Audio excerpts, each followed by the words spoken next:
tẹ̀lé tí òjíṣẹ́ ńlá iwájú làwa ò máa lọ a ò máa ní ìrẹ̀yìn o.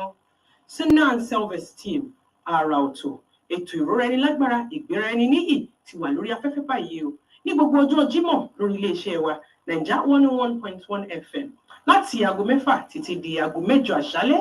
Láti ṣe olùgbọ̀wọ́ ètò yìí ẹ kàn sí wa lórí ẹ̀rọ ìbánisọ̀rọ̀ wa 077-690-51172 077-690-51172.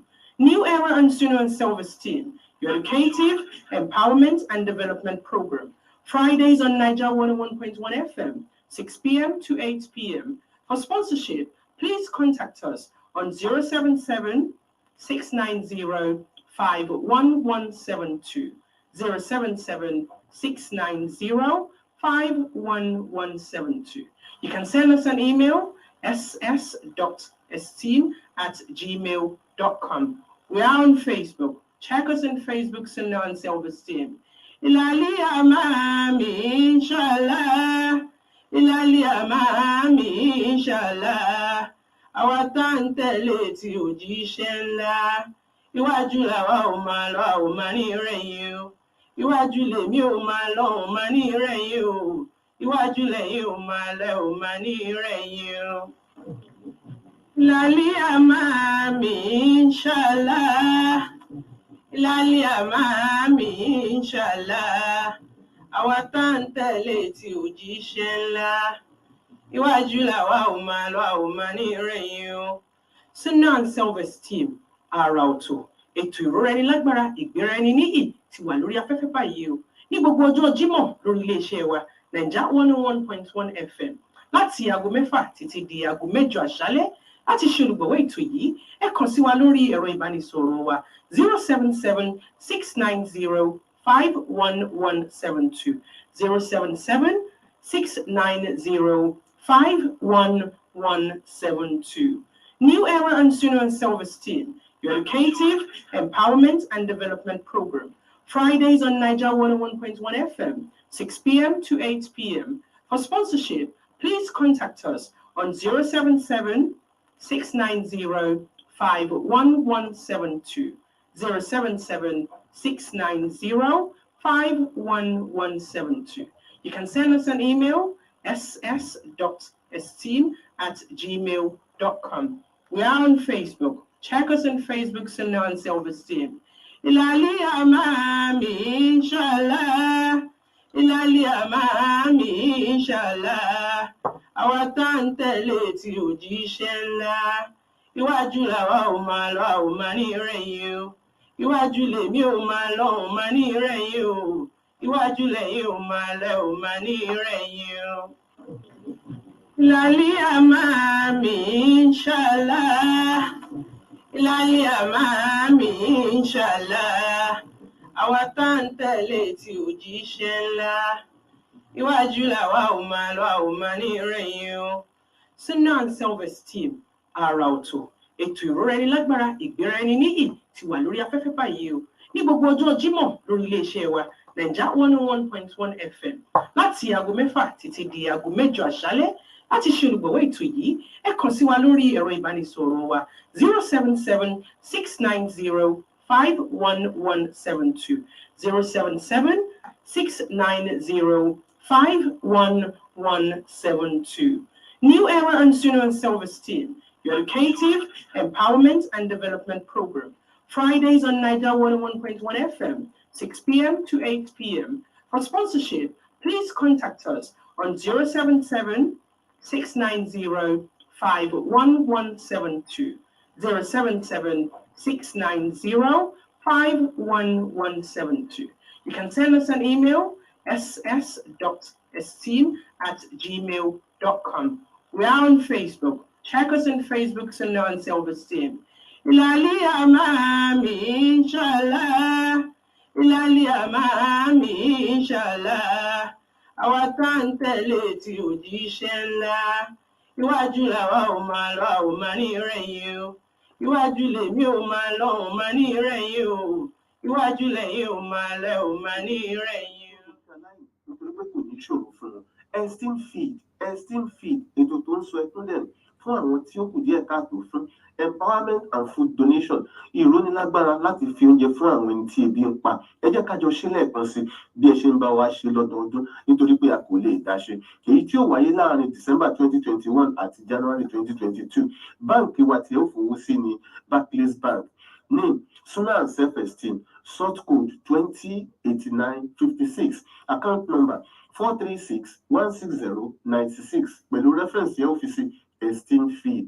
Ẹ sì lè pè wá lórí aago 077-690-51172.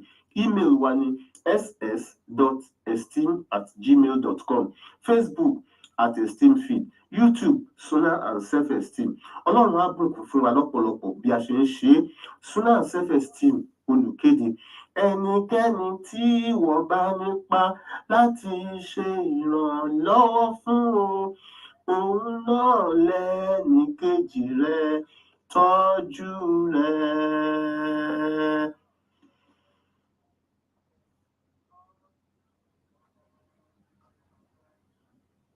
Olúwa mi mo dé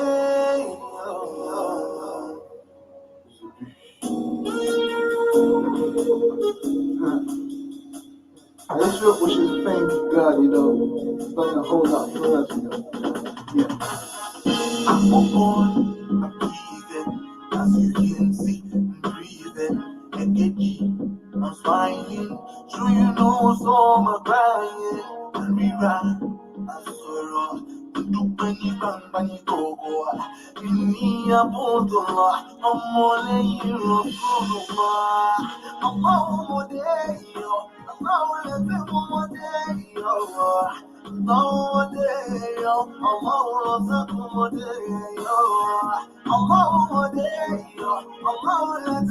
day,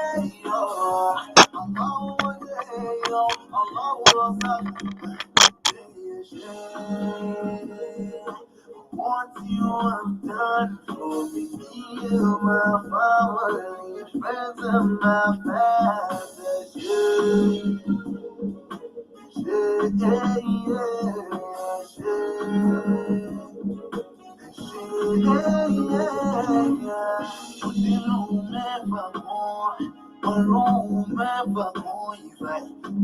I know this or every child is Lord.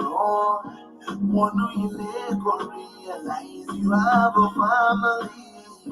Look up at him like me and say, oh Lord, I made it through. Allow day, allow day, allow day,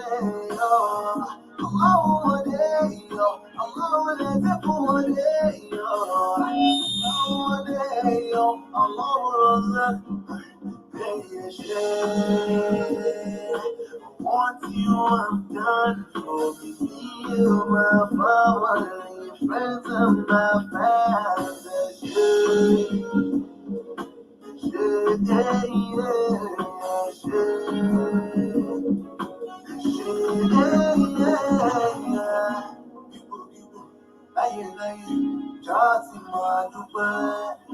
wherever or whenever you thank him all the way.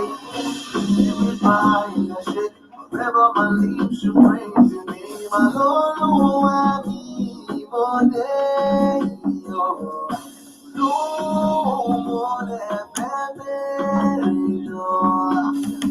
think come back on me. What you have done for me and my family, friends of my family.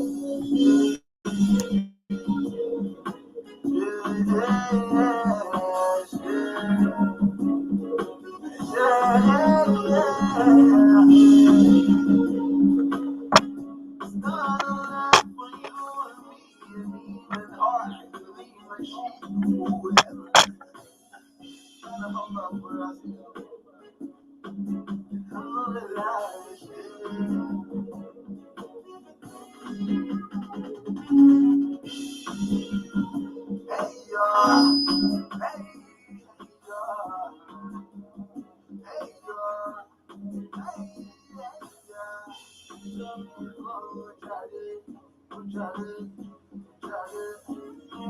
من الشيطان الرجيم بسم الله الرحمن الرحيم سبحان الله ملء الميزان والحمد لله ملء الميزان لا إله إلا الله ملء الميزان الله أكبر ملء الميزان سبحان الله والحمد لله ولا إله إلا الله الله أكبر الله أكبر الله أكبر ولا حول ولا قوة إلا بالله العلي العظيم الحمد لله حمدا الحمد لله كثيرا الحمد لله طيبا الحمد لله مباركا فيه الحمد لله الحمد لله الحمد لله رب العالمين. Name of Allah, the most beneficent, the most merciful. Allah, Ya Rahman, the everlasting God. Al-Mulk, Al-Qudus, Al-Salam, Al-Muhmin, Al-Muhaymin, Al-Aziz, Al-Jabbar, Al-Mutakabbir, Jalla Jalaluhu. All glory and adoration to you, Allah subhanahu wa ta'ala, the Lord of the universe, the forever living God, the one and only,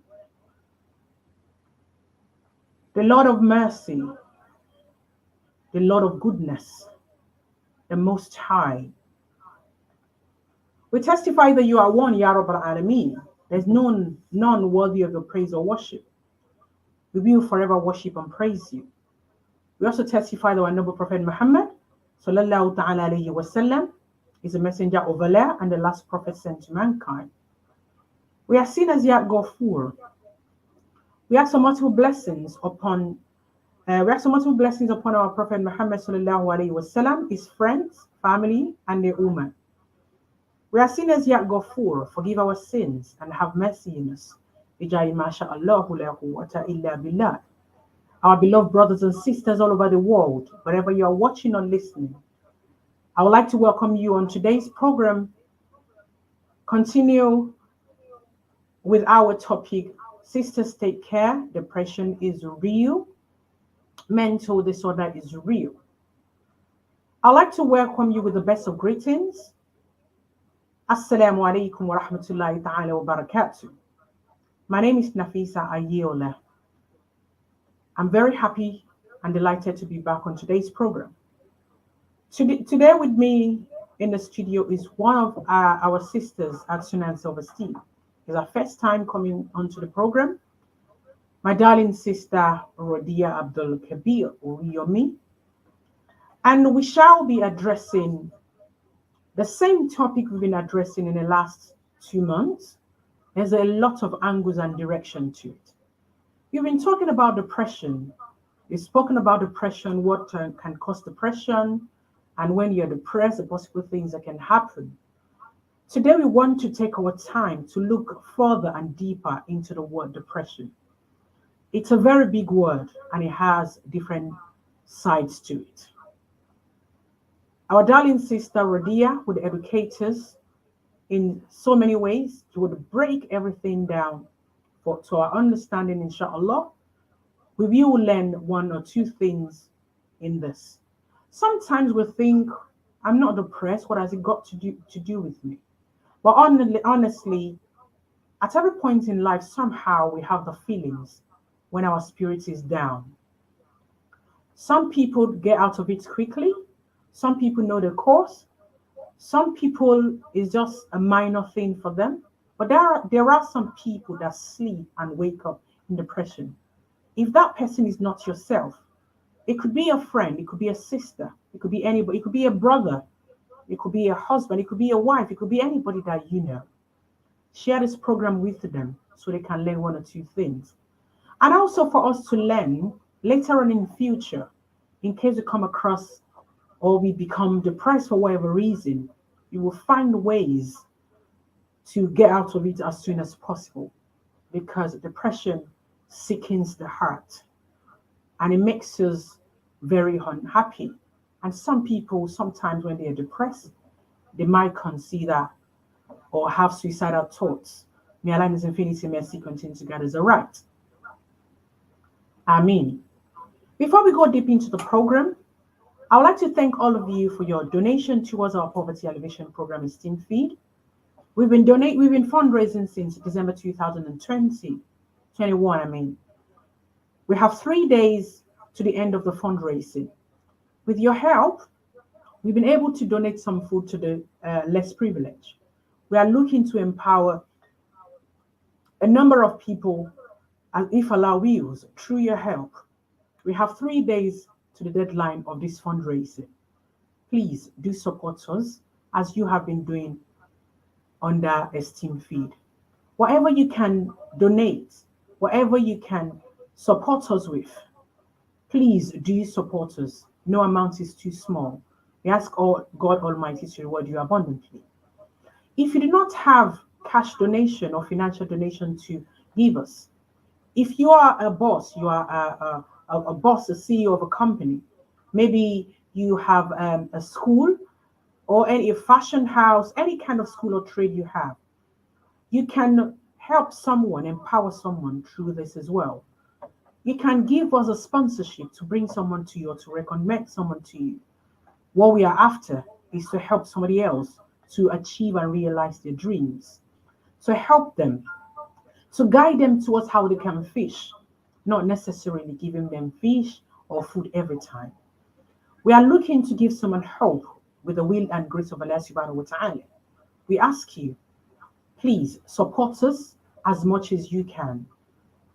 Many thanks to all of you who have donated so far. We are very grateful. We ask Allah in His infinity mercy to reward you abundantly. May Allah reward you in folds, and we all shall continue to live in peace, and we will be living a glorious life, inshallah. Amen. Àmàkí gbogbo tí tó ń wá nílé ìyá alájẹ bàbá alájẹ ṣáájú wọgbá àṣejèrè láàmà ṣe bìjà masha Allah la quwwata illa billah. Èmi ọmọ yín, àbúrò yín, ọ̀rẹ́ yín Nafeesa Ayeola ni mo dé bí a ṣe máa ń ṣe ní gbogbo ọjọ́ Jímọ̀. Ọjọ́ Jímọ̀ yìí ọjọ́ tó lápẹẹrẹ ni. Bí gbogbo ọjọ́ Jímọ̀ ṣe máa ń lápẹẹrẹ, ó lápẹẹrẹ ní ti dáadáa, yóò dẹ̀ máa lápẹẹrẹ ní dáadáa ní ayé mi, ayé yín àti ayé gbogbo wa pátápátá. Wala kun fayakun. Atúndùmọ̀ àti dé bí a ṣe ń ṣe ní gbogbo ọjọ́ Jímọ̀. Lénìí a fẹ́ tẹ̀síwájú lórí ètò wa ọ̀rọ̀ wa tí a ti ń bára wa sọ láti bí oṣù méjì sẹ́yìn. Sisters take care. Depression is real. Mental disorder is real. Lénìí lára àwọn sisters wa tí a jọ máa ń ṣiṣẹ́ Sunnah Self-Esteem wọ́n fẹ́ bá wa ní gbólóhùn lénìí. Àkọ́kọ́ rẹ̀ tán máa wá sí orí ètò. Wàláhì tí mo bá ń gbọ́ ọ̀rọ̀ tí wọ́n ń sọ, ó ń wọ̀ mí ní akínyẹmí ara. Mo dẹ̀ wá wò pé ọ̀rọ̀ yìí a ti ń sọ̀rọ̀ nípa depression. Ẹlòmíì ò tiẹ̀ mọ ohun tó ń jẹ́ depression. À ń ní kíní yẹn but àmọ́ báwo ló ṣe gbà dé ara wa? Kí ni ohun tó fà á? Kí ni nǹkan tí a wá lè ṣe sí? A fẹ́ sọ̀rọ̀ necessarily nípa ohun tó ń fa tó jẹ́ ká get into depression. A ti sọ pé bóyá lórí ọkọ ni, lórí ọmọ, àìmásinmi, gbogbo kíní yìí láti yànnàná. Àmọ́ ẹ jẹ́ ká tún wo ohun tó ń jẹ́ depression yẹn, ká tú palẹ̀ dáadáa. Torí kò kí ń sí ẹni tí ò kí ń ṣe lẹ́ẹ̀kọ̀ọ̀kan. Ẹ kàn rí wípé ó kàn máa rẹ̀ wá, gbogbo nǹkan kan tiẹ̀ máa súyàn. Ẹlòmíì á máa ké láì nídìí. Ẹlòmíì á máa ronú láì nídìí. Ẹlòmíì á kàn máa kanra láì nídìí. Oríṣiríṣi ọ̀nà ló máa ń gbà wá.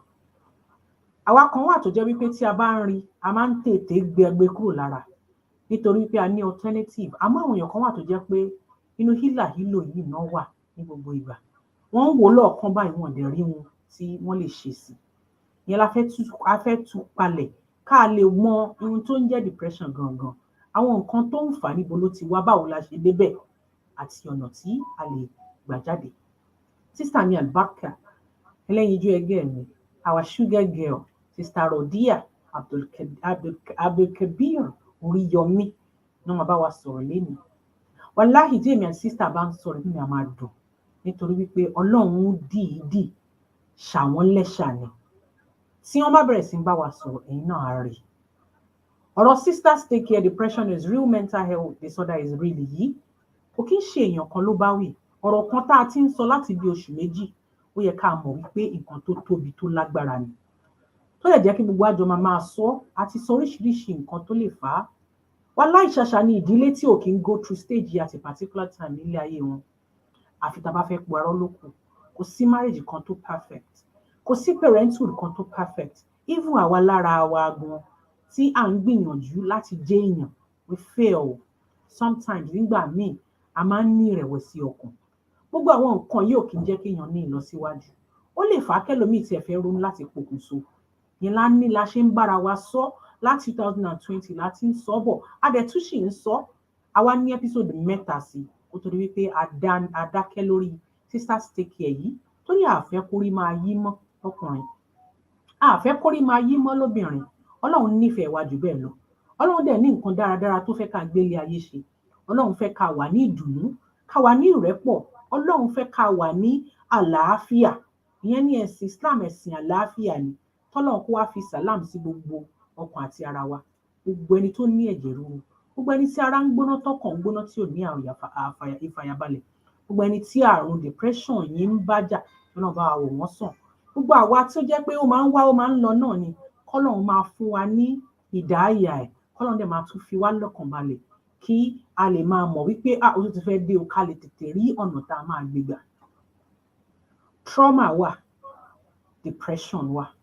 Sister Rodia ni wọ́n bá wa jọ̀rọ̀ náà gbogbo kìíní yìí. Ẹ jọ̀ọ́ ní tìtorí Ọlọ́run bá wa share fídíò yìí kó máa wúlò fún nǹkan àbí méjì. Ẹ lè máa rò pé bóyá kò kí ń ṣe kò kàn yín, àmọ́ kò sí ẹni tí ò kàn. Tí kò sí ẹni tí ó jẹ́ wípé ńgbà kan ní ìgbésí ayé láàárọ̀ inú èèyàn lè dùn láàárọ̀ kí inú èèyàn máa bàjẹ́ lálẹ́. Nígbà míì gan ẹ̀tì ẹ̀ ní mọ̀ pàápàá ohun tó ń fa kí ara èèyàn máa yá gágá bọ́lọ́run ṣe dá ilé ayé ni. Ìgbà kò kí ń lọ bí òróré ni ẹ̀yin àgbàlagbà wí. Ẹ bá wa share fídíò yìí kó lè ní àwọn kí ẹlòmíì tún lè jẹ àǹfààní ẹ̀ kọ́lọ́run dẹ̀ bá wa san yín lẹ́san olóore. Tí ò bá tiẹ̀ ṣe ẹ̀yin, èèyàn kan tó wà lágbègbè yìí tẹ́yìn ò tiẹ̀ mọ nǹkan tó ń bá ń fíra, ó lè àrùn yìí lè máa bàjà. Àmọ́ a gbọ́dọ̀ wá parapọ̀, a gbọ́dọ̀ pẹnu pọ̀ láti ran ara wa lọ́wọ́ kí gbogbo wa lè gbégbé àlàáfíà. Bí Táyé àti Kẹ́hìndé bá wà ní àlàáfíà, ìlú àtúrójú àtúráyè bí báwa náà ṣe lérò lọ. Ẹ bá wa share, Ọlọ́run bá wa dúpẹ́ fún yín. A dẹ̀ fi àsìkò dúpẹ́ lọ gbogbo yín pátápátá ètò sẹ́kúndẹ̀rín wa gbogbo ẹ ṣe bá wa dá sí. Gbogbo ibi tí ẹ ti mú owó náà ní tán bẹ̀, Ọlọ́run bá wa fi ọ̀pọ̀ rọ́pò fún yín. Àti débi tá à ń lọ, a sì ní ọjọ́ 3 láti fi raise owó. Ẹ bá wa dá sí. Gbogbo ẹ̀yin tẹ́ ẹ ti dá sí pátápátá, Ọlọ́run á fi ọ̀pọ̀ rọ́pò. Ẹ máa rí mú, ẹ máa rí lò, ẹ máa ní àjẹṣẹ́kù. Ọlọ́run á gbà ní sàdákà járíyà fún yín tọmọtọmọ, tọkọtọkọ, tayátayá, àti gbogbo ẹ̀yin tẹ́ máa bá wa dá sí. Ó ń kéré ní ó ń sọ ní dáhùn ní Yorùbá wí. Ẹni tó fún wa 5 pound, tó fún wa 10 pound, ẹ ṣé. Ẹni tó fún wa 20, 50, 30, àdúpẹ́. Ẹni tó fún wa 100 pound, àdúpẹ́. Ọlọ́run bá wa dúpẹ́ fún yín. Iyekíye tí ẹ bá lágbára, ẹ bá wa dá sí. Ọlọ́run bá wa san yín ní ẹ̀san olóore. Wala la hawla wala quwwata illa billahi al-aliyyil azim. Gbogbo ẹ̀yin tí ẹ ń wò wá ní Instagram, gbogbo ẹ̀yin tí ẹ ń wò wá lórí Facebook àti YouTube, mo kí yín ní ọ̀pọ̀lọpọ̀. Mo fi àsìkò yìí àti tọ̀wọ̀tọ̀wọ̀ kí sísítà wa, sísítà Rodia AbdulKabir Oriyomi káàbọ̀ sí orí ètò wa. Assalamu alaikum wa rahmatullahi ta'ala wa barakatuh. Wa alaikum salam wa rahmatullahi wa barakatuh. Sábẹ́ ṣe máa ń dáhùn sálámù ẹ̀ wallahi ó máa ń dá mi náà. Ọlọ́run máa ń kẹ́yìn jù báyìí. Astaghfirullah. Amin. Ṣàlàáfíà lẹ́wà wa. Alhamdulillahi rabbil alamin. Inú mi dùn pé eventually àgbàgbà yín lálejò. Kọ́lọ́run bá mi kẹ́yìn. Kọ́lọ́run bá mi san ní ẹ̀san olóore. Ẹ jẹ́ má gbàgbé láti request láti join live video lórí Instagram kó tó di wípé a bẹ̀rẹ̀ ọ̀rọ̀ yìí ní pẹrẹu. Torí a ti sọ̀rọ̀ tó pọ̀ gan. Àmọ́ láàrin ara wa nìkan kọ́, a fẹ́ sọ ohun tó tún máa ṣe oníkùlùkù wa ní àǹfààní. Kí Ọlọ́run aláàánú jùlọ kó gbà á ní ìbádà fún wa. Kí Ọlọ́run aláàánú jùlọ kó má fi wá sílẹ̀. Kó ṣe oore ìdùnnú fún wa jù báyìí lọ. Kó fi wá lọ́kàn balẹ̀. Kó má jẹ́ ká rí ìdààmú. Gbogbo ilé tó ń gbóná, kí Ọlọ́run aláàánú jùlọ kó bá wa fi omi tútù sí. Gbogbo ọkàn tó ń gbóná, kí Ọlọ́run aláàánú jùlọ bá wa dẹ̀ kó fi sàlámù ẹ̀ sí. Gbogbo ẹni tó ń wà nínú ìnira, kọ́nà bá wa fara dẹ̀ wọ́n, kọ́nà má fi wá sílẹ̀, la hawla wala quwwata illa billahi al-aliyyil azim. Ẹ jẹ́ bá mi request láti join live broadcast lórí Instagram, kí àwọn tó ń wò wá lórí Instagram náà kán lè jẹ àǹfààní ohun tí a fẹ́ sọ lénìí. Sista Rahamat Ọláyínká Àlébálógun, ṣé mo dúpẹ́, Ọlọ́run á gbàdúrà wa. Alhaja wa Ganiat Òdùmọ̀sù, mo kí yín ní ọ̀pọ̀lọpọ̀, náà bá mi dúpẹ́ fún yín. Ẹ kú sùúrù, kọ́lọ́run aláǹjọlọ kó má fi wá sílẹ̀. Ṣé tí ẹ kú fẹ́ bá wa share fídíò yìí, Ọlọ́run á gbà ní ìbádà gbogbo wa pátápátá. Gbogbo bímọ, Ọlọ́run ò ní fọmọ dà wá láàmú, Ọlọ́run ò ní fi ara wa dà wá láàmú, a dẹ̀ ní rí ìnira lórí ọmọ ni, lórí ọkọ ni, lórí gbogbo nǹkan. Ọlọ́run ọba tí ń sọ ẹkún ẹ̀dá dẹ̀rín yóò bá sọ ẹkún wa dẹ̀rín. Gbogbo nǹkan tí ó ń pa wá lẹ́kún, Ọlọ́run aláàánú jùlọ á fi dùn wá nínú. Gbogbo ohun tó ń fa kára má yá gágá, anything ló lè fà á, rí Ọlọ́run lóhun á test wa. Àmọ́ nǹkan tí àdánwò tó máa ju ẹ̀mí wa lọ, kí Ọlọ́run aláàánú jùlọ kó má gbé bá wa. Wala kun fayakun. Yes, Sister Rodia, mo ti rí ẹ request láti join live video, so màá lè add yín lórí Instagram, ká wá bẹ̀rẹ̀ ètò náà ní pẹrẹu. Kí Ọlọ́run aláàánú jùlọ kó gbà á, kí ìbádà fún gbogbo wa pátápátá. Wala kun fayakun wa ma tawfiqi illa billah, àṣekùn gẹ̀rẹ́ ní gbogbo ọ̀nà. Wala la hawla wala quwwata illa billahi al-aliyyil azim. Àmín. Tó, ẹ káàbọ̀. Mo rí pé ẹ ti wà lórí Instagram, but ẹ ní láti request láti join live video. Okay. Ìyẹn lẹ tí ì ṣe. So device méjì lẹ máa lò. Ṣé ní another device lè fi join lórí Instagram? Yeah, except okay. But for me, 1 minute then. Let me quickly, because me will need Instagram on my other device, so I have to quickly download. Okay. So that's the only way. Otherwise, come on, my freeze fún kan. Yeah, because it will disconnect me. Okay, Yes. let me quickly. Ọlọ́run á bá mi kẹ́ yín. It's Nafeesa. Yeah. We appreciate everything. We move forward. May Allah reward you in abundance. Or in abundance, and we must go abundance. May Allah reward you in abundance. Yeah. Kó máa pọ̀ ní, kó máa ṣẹ́kù, kó máa lé sí i, kó máa pọ̀. Abundance ni kọ́lọ́run aláàánú jùlọ kó ṣàánú wa, kó má fi wá sílẹ̀. Àmín. Gbogbo ẹ̀yin tí ẹ̀ ń wò wá nílé, tí ẹ bá wà lórí Facebook àbí Instagram, ẹ bá wa ṣe. Yes, mi ò tí ì rí. Assalamu alaikum Sayyida wa Salima, ṣàlàáfíà lẹ wà. Mo ń try láti lè jẹ́ kẹ́ ẹ join. Àwọn tó máa ń ṣe spam messages lórí Instagram, I'm just trying to block as much as I can. Kọ́lọ́n kó, you need láti wà at alert, otherwise oríṣiríṣi. I'm trying to block somebody, but it's not working for me. I don't know why. So ẹ jọ̀ọ́, àwọn messages kan. Wa alaikum salam wa rahmatullahi wa barakatuh. Sayyida Salima, ọmọ mi ń kọ́ ṣàlàáfíà lẹ wà tí àwọn tí ó wà. I have done that, Sister Nafeesa. So how do I request to join? Ẹ join live video. Yẹn tẹ́ bá join live video, then ó máa sọ fún yín pé request to join live video. All right, request to join. All right. An error record. I'm trying to join. Requested. Oh yes, I can see now. Yes.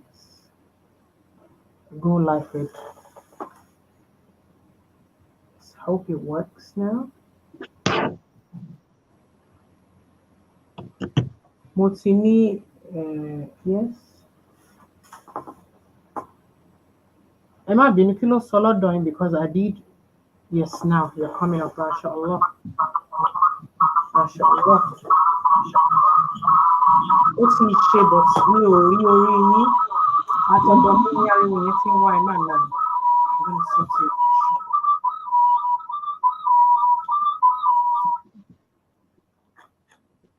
I'm coming. I'm trying to turn Okay, I'm trying to We know we need challenge maybe by, but yes, I think is better. Emma be doing tea and who attend go and we are trying to sort one or two things out, inshallah. I'm a berry program. One it better like me going to who are doing Instagram. We appreciate your patience. Joe, please everyone need a couple of seconds, and by Allah's grace, yes, everything will be perfect and fine. Right. Yeah. I think we are good to go now. Bismillah. So, Sister Rodia? Now, Now. So, thank you so much for your understanding. Sometimes some things I had to do, oh dear. Some things I had to do, especially when you're alone. My sister tried to join me at the studio today, but along Kadara, like my one easy at I'll guess Wabawasi studio, but as Allah would have it today, along Shini, and I'm struggling to get things together. Yes, Eli hand. I think it's up. So, Ahlan wa sahlan wa marhaban. Walillahi alhamd. Be actually, so today we'll be discussing further our topic. We've been discussing about the same topic, but looking at different angles for nearly 2 months now. We've been talking about sister state care. Depression is real. Mental disorder is real. Today, we want to talk about depression itself, the root cause. Recognizing the root cause and the possible way out. Depression. But there's something called trauma. Is there a difference between trauma and depression? How do you get to the stage of depression? And what is the relationship to allowing depression àti trauma? Ṣé trauma èèyàn lè get over trauma quicker than depression? Then báwo lèèyàn ṣe lè mọ root cause depression àti nǹkan tí àwọn èèyàn lè ṣe to get out of it? Àbí kò sí nǹkan kan tó ń jẹ́ trauma?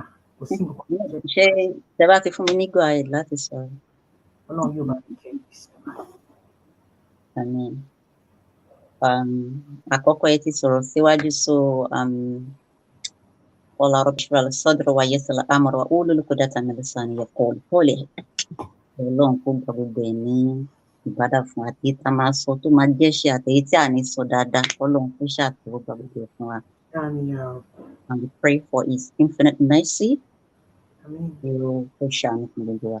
Now, like you mentioned, Nafeesa, to be honest with you, I'm really going to be so very careful here today. Torí tí èèyàn bá ń sọ̀rọ̀ níwájú ọ̀gá èèyàn ní láti ṣọ́ ọ̀rọ̀ tó máa sọ. In all ramification, ọ̀gá mi ní, so and everything. Mo mọ̀ pé gbogbo question tẹ́ ń bí mi, you know everything, but kó má ṣàdàbí pé àṣà, you understand, so now let's quickly jump straight into this. Sometimes people mistaking the two words, they misuse the two words, they can't even recognize the difference, whereas oyato. So trauma, like you mentioned, trauma is actually a depressing state to in the past. It can be in the past or maybe present as well, but it is such a distressing state. So man affects mental stability, and then we have types as well. When you are still, we have acute stage, we have chronic stage, and we have complex stage. You know, today when we hear people say, oh, that situation is so traumatic for me, you know, I'm going through trauma now, and that people do not even know the severity of it. They do not know how much of damage this can actually cause to emotional well-being or your emotional stability. So when you have acute trauma, we have many people that the only time they've ever witnessed trauma is like maybe once in their lifetime. Maybe while they were still very young, you know, maybe they were abused, you know, physically, you know, sexually, they were exploited, you know, maybe just once. But when it comes to chronic trauma, that same trauma, for example, someone that is sexually abused continuously, repeatedly, you know, it becomes a chronic trauma for that person. So it's not like just one off thing. But when it becomes complex, we have a lot of people, they will be sexually, you know, molested. They are the one that will witness the gunfight. They are the one that will witness where someone is being, being mistreated. They are the one that will, you know, go through poverty. They are the one that will go through, you know, childhood trauma, like different type of trauma. When you put together, it's complex. So, and these can actually have different effects on individual. You know, it depends how mentally strong, how mentally stable you have to be able to cope with whatever stage that you find yourself. So, whereas depression is actually a mental state. It is a mental state that can actually, it controls. First thing depression is going to do is it is going to control how you think. It is more of mental, how you think. It will first control how you think. The next thing, how you react to whatever thought that comes to your mind or to your head. And the third one, which is the most serious one that we all need to control, is how you react, how you act those things in your head. How you act is like, you know, you receive and then you just like, okay, let me act this out. That moment, not everyone can have such control to take a pause and feel like, you know what, all these negative thoughts coming into my mind, no, I am not going to, let me stop here. I'm not going to cause any that more damage. Don't let me act. It's like someone coming to you in your head and saying, go and kill someone, go and do something. If you are able to control yourself that moment, like, no, for you to be able to recognize that moment that, no, this is going to put me into trouble, then at least you are still on the line. You are, maybe that is just, you know, acute, you know, it is not something that is deep rooted. But once you are able to go ahead, acting out that particular thought, that is why you see a lot of people committing suicide. Because that movement, it is not their fault. They have lost their, you know, mental clarity. They have lost their mindfulness. They are not in control of whatever it is that is coming to them. So they just go ahead and do whatever it is that they are told to. So that is how depression should actually be taken serious. It is something that we all should take serious. We just hear it every time, like depression. We do not even know how much of damage, you know, it is causing to us as the individual, especially women. We are more prone to this just because of the way we are wired. We are wired differently from men. So that is why it seems like, you know, women, you know, they are the, you know, front line of this, you know, trauma, depression, this mental instability. Women, they are actually. So I think, let me leave that to Sister Nafeesa. Your line is infinity, mercy, rewards you abundantly. So how do we recognize? Now you've explained to us the word trauma and depression. So how do we recognize the root cause of depression, and what is the possible way out? People don't just get depressed. Like you said, there has been a different. You made a reference to someone that has been sexually abused, or physically abused or emotionally abused. So how do you recognize, how do we get there? How can someone sit down and think, wow, where did this start? Is it important to actually recognize the root cause of what is happening? And if it is important, what is the solution, a possible way out? Because think about more, only think about Shele, you start from the foundation. Ilé tí yàn ò bá kọ́ láti ilẹ̀, tí yàn bá gbé lókè ó máa wó ni. So ẹ ṣàlàyé fún wa why we should look at the root cause, and if that is in a way going to help solve the problem. Like I mentioned earlier, Sister Nafeesa, even traditional medicine, holistic medicine, holistic nutrition, that is why I've always told people nutrition is different from holistic nutrition. Traditional medicine is different from holistic medicine. When we add the word holistic to any term, what that is simply saying to us is we need to dig deeper into the root cause. There is always a root cause to any situation. Even this trauma of a thing we are trying to explain.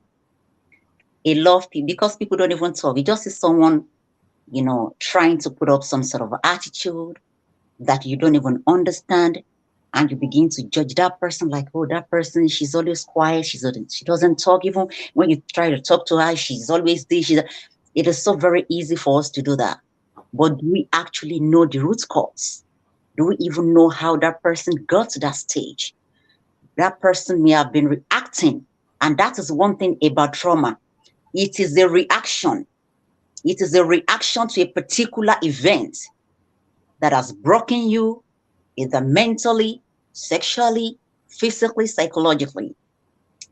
Trauma is kind of a reaction, unlike depression. So the root cause to depression, we have four. We have four of them. Because sometimes it's like when you see someone that is obese, for example, you don't just conclude that person, oh, she eats too much. Maybe that is why she's big like that. Or maybe she, there is always, a deeper root cause to things. That person may not even be eating at all. We have a lot of people that eat a lot and they're like small like that, like Rodia. So, that is it. So there is always depression. We have four. The root cause. The number one is what we call biochemistry. From the point of biochemistry, and that we are talking about mental, there are things we call neurotransmitters. These neurotransmitters, they are hormones. But what makes them different from other hormones is because they are being activated in our brain. And do not forget depression, trauma, all of these things we are trying to talk about, they all, emanated from our mental state, from our brain, how we think, how we react to that, it's got to do with the brain. So that is why it is important that we control how much of negative energy that we give to our thoughts, how much of, emotional investments that we give to our negative thoughts. We all have negative thoughts. We are all going to become sad at one point in time. But the difference is going to make is the amount of energy you are willing to invest in your what? In that sad situation that you find yourself. It is one thing, to just feel sad, like maybe, okay, and then you just let it go. But the moment you can't let that situation go, you begin to invest your emotion, you begin to, give it thought, you begin to, that is how it leads to depression.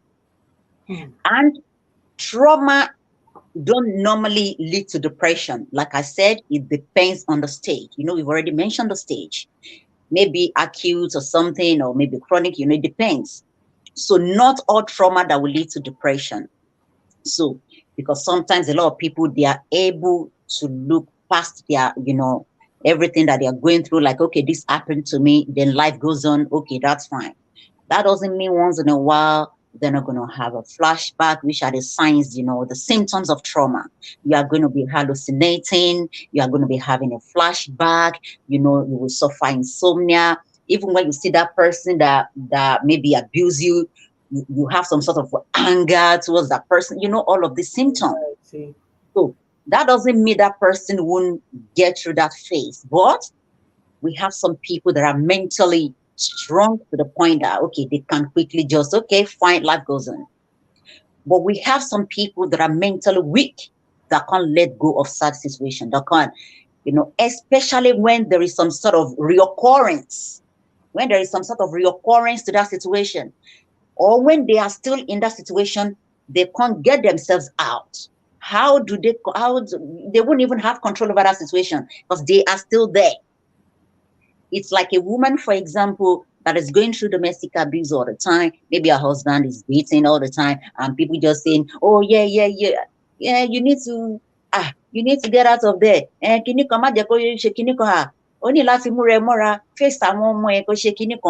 do you expect such women to actually situation don't see that kind of state? So it's like a repetition of a vicious circle. She's there every single day. She's witnessing it. She's seeing the person that is even doing this to her.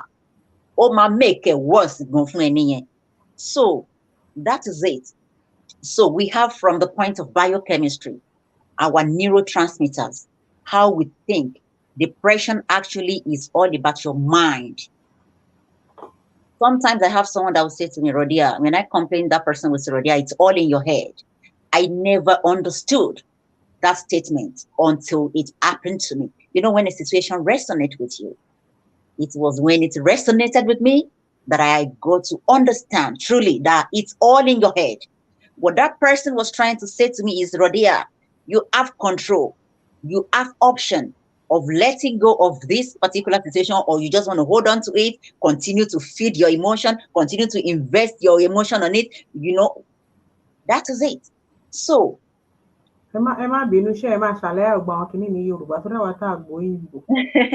yeah, neurotransmitters, like I mentioned, they are hormones. They are being secreted from the brain. So there is this kind of gland we call pineal gland. So when the largest part of the brain, man secretes our hormones, neurotransmitters. And we have some of them. We have cortisol. That is the hormone in charge of our stress level. This hormone don't control stress level. It's about stressful situations. Brain wa magba signal lẹ́sẹ̀kẹsẹ̀ anything stress. The next thing ni kí hormone yẹn kó sáré wá secreted sínú blood. Òun fẹ́ protect wa ni. So that is why we call that hormone fight or flight hormone. When you are faced with danger, you can only do two things. It's either you stand, face it, and fight, or you run. Either of the two. So this hormone cortisol, only root cause depression. When you have elevated cortisol, so by all the time, don't was stressed, all the time, don't sunkún, all the time, don't ring nǹkan tó ń go each time ni cortisol mama was secreted. And the more the brain never ṣe ń signal, tó ń gba signal, pé stress lẹni yìí wà all the time. Ó máa tó stage kan. There's what we call receptors nínú gbogbo cells dára pátápátá. The receptor tó wà nínú cells wa tó ń receive tó jẹ́ stress hormone. Ó máa tó stage kan, ó máa give up, I resist, á sú. So lẹ ṣe máa ń rí àwọn èèyàn míì tó ṣe pé sadness ti wá dàbí pé oúnjẹ fún wọn. They don't even understand. They've lost their mindfulness. They've lost their clarity. It is when you are mindful, when you have clarity, that you will be mentally stable. So àwọn ará àta ló máa wò wọ́n gan pé nǹkan kan ń ṣe ni, òun gan ò rí pé nǹkan kan ń ṣe òun. Torí pé kí ni kò wà in the right state of mind. Brain wrong signals ló ń gbà all the time. So number one nìyẹn nínú àwọn hormones yẹn ta ní láti control. And how do we control this hormone? By making sure wípé our system is always in parasympathetic mode. ká má jẹ́ kí system wa máa wà stress all the time. Gbogbo àwọn cells yẹn ló ń gba signal yẹn. So, and the only way that lè kọ́ bẹ́ẹ̀ ni pé ká remove ara from any situation tó máa jẹ́ ká ní elevated cortisol all the time. Tó máa jẹ́ ká ní bójú ọ̀rọ̀ ọmọ ni ká fi síwájú Ọlọ́run, bójú ọ̀rọ̀ relationship ni, if we can get ourselves out of that situation, let's do it. If we cannot get ourselves out of that situation, let's find a way around it to manage that situation. We shouldn't see stress as normal. Normal ni, but it is not normal. And another thing, lára àwọn neurotransmitters yìí, we call it melatonin. Melatonin yẹn, pineal gland yẹn náà ló máa ń secrete ẹ̀, ìyẹn ló ń control oorun wa.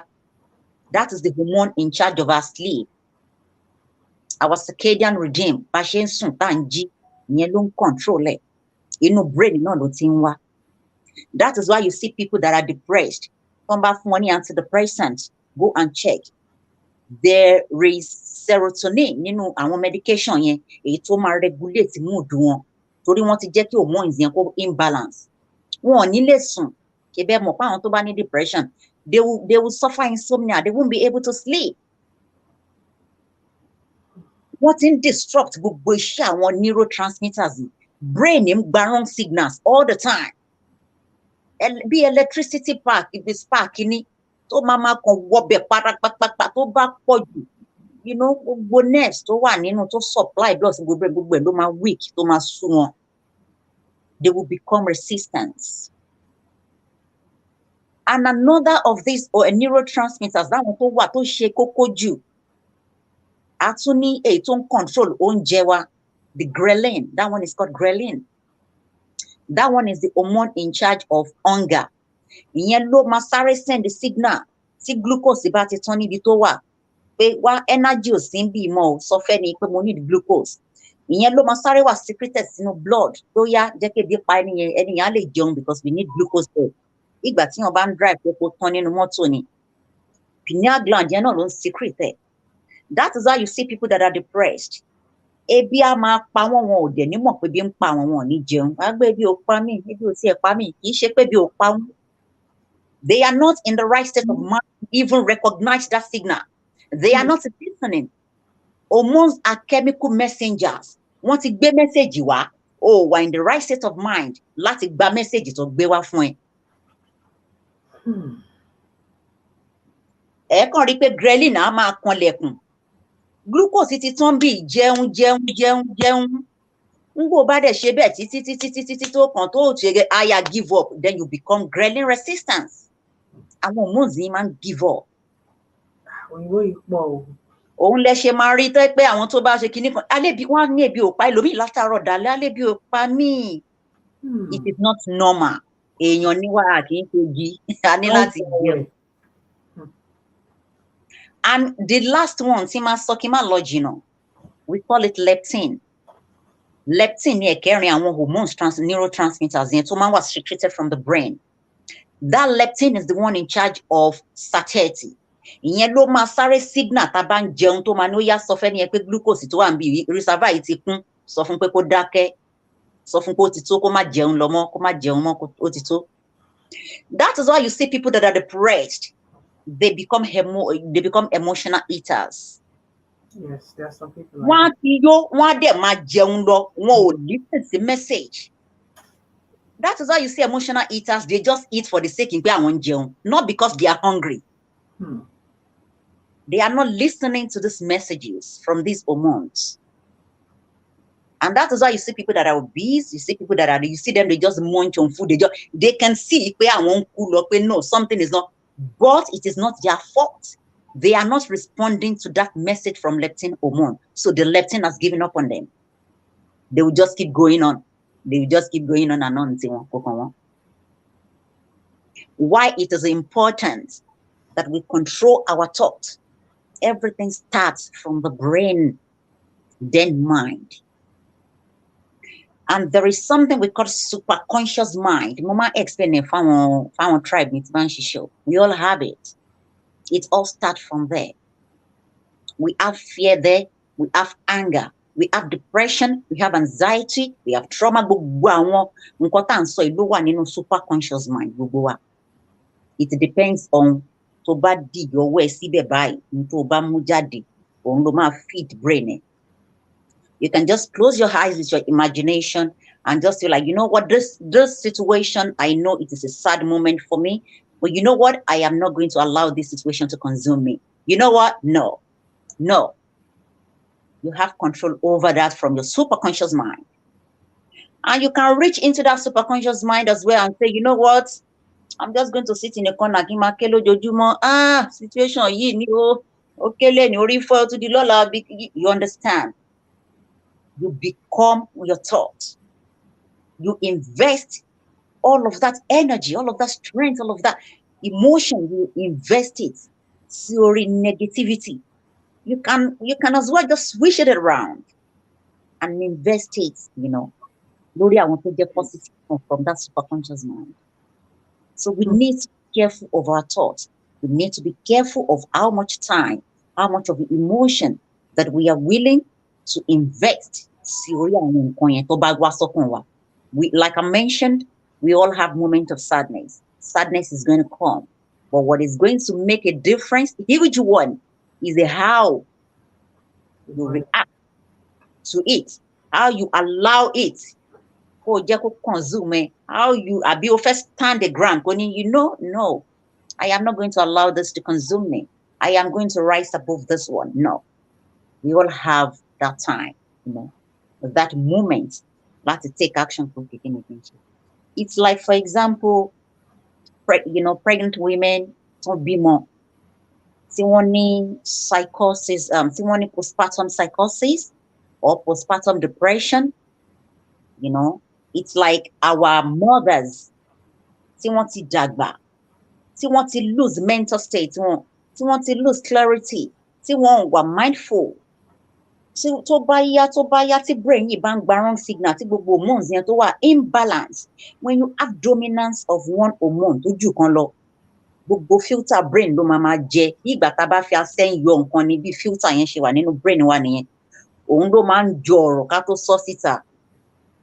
Bí mo ṣe wà yìí, I have mo ní power láti kan line mi kí ní Nafeesa kí ní kan kí n sọ negative ọ̀rọ̀ sí yín. It's all in here. It's all in the superconscious mind. But tó máa mú èmi yàtọ̀ sẹ́ni tó ti lose mental sanity. Òun ni pé filter tèmi ó wà ń bẹ̀. Tẹ́ni bá fẹ́ sọ̀rọ̀ yẹn jáde, filter yẹn ló máa jọ rẹ̀ pé rọ̀díà eléyìí ò ń sọ̀rọ̀ tó lè sọ. Torí pé mo wà in the right state of mind to make that decision.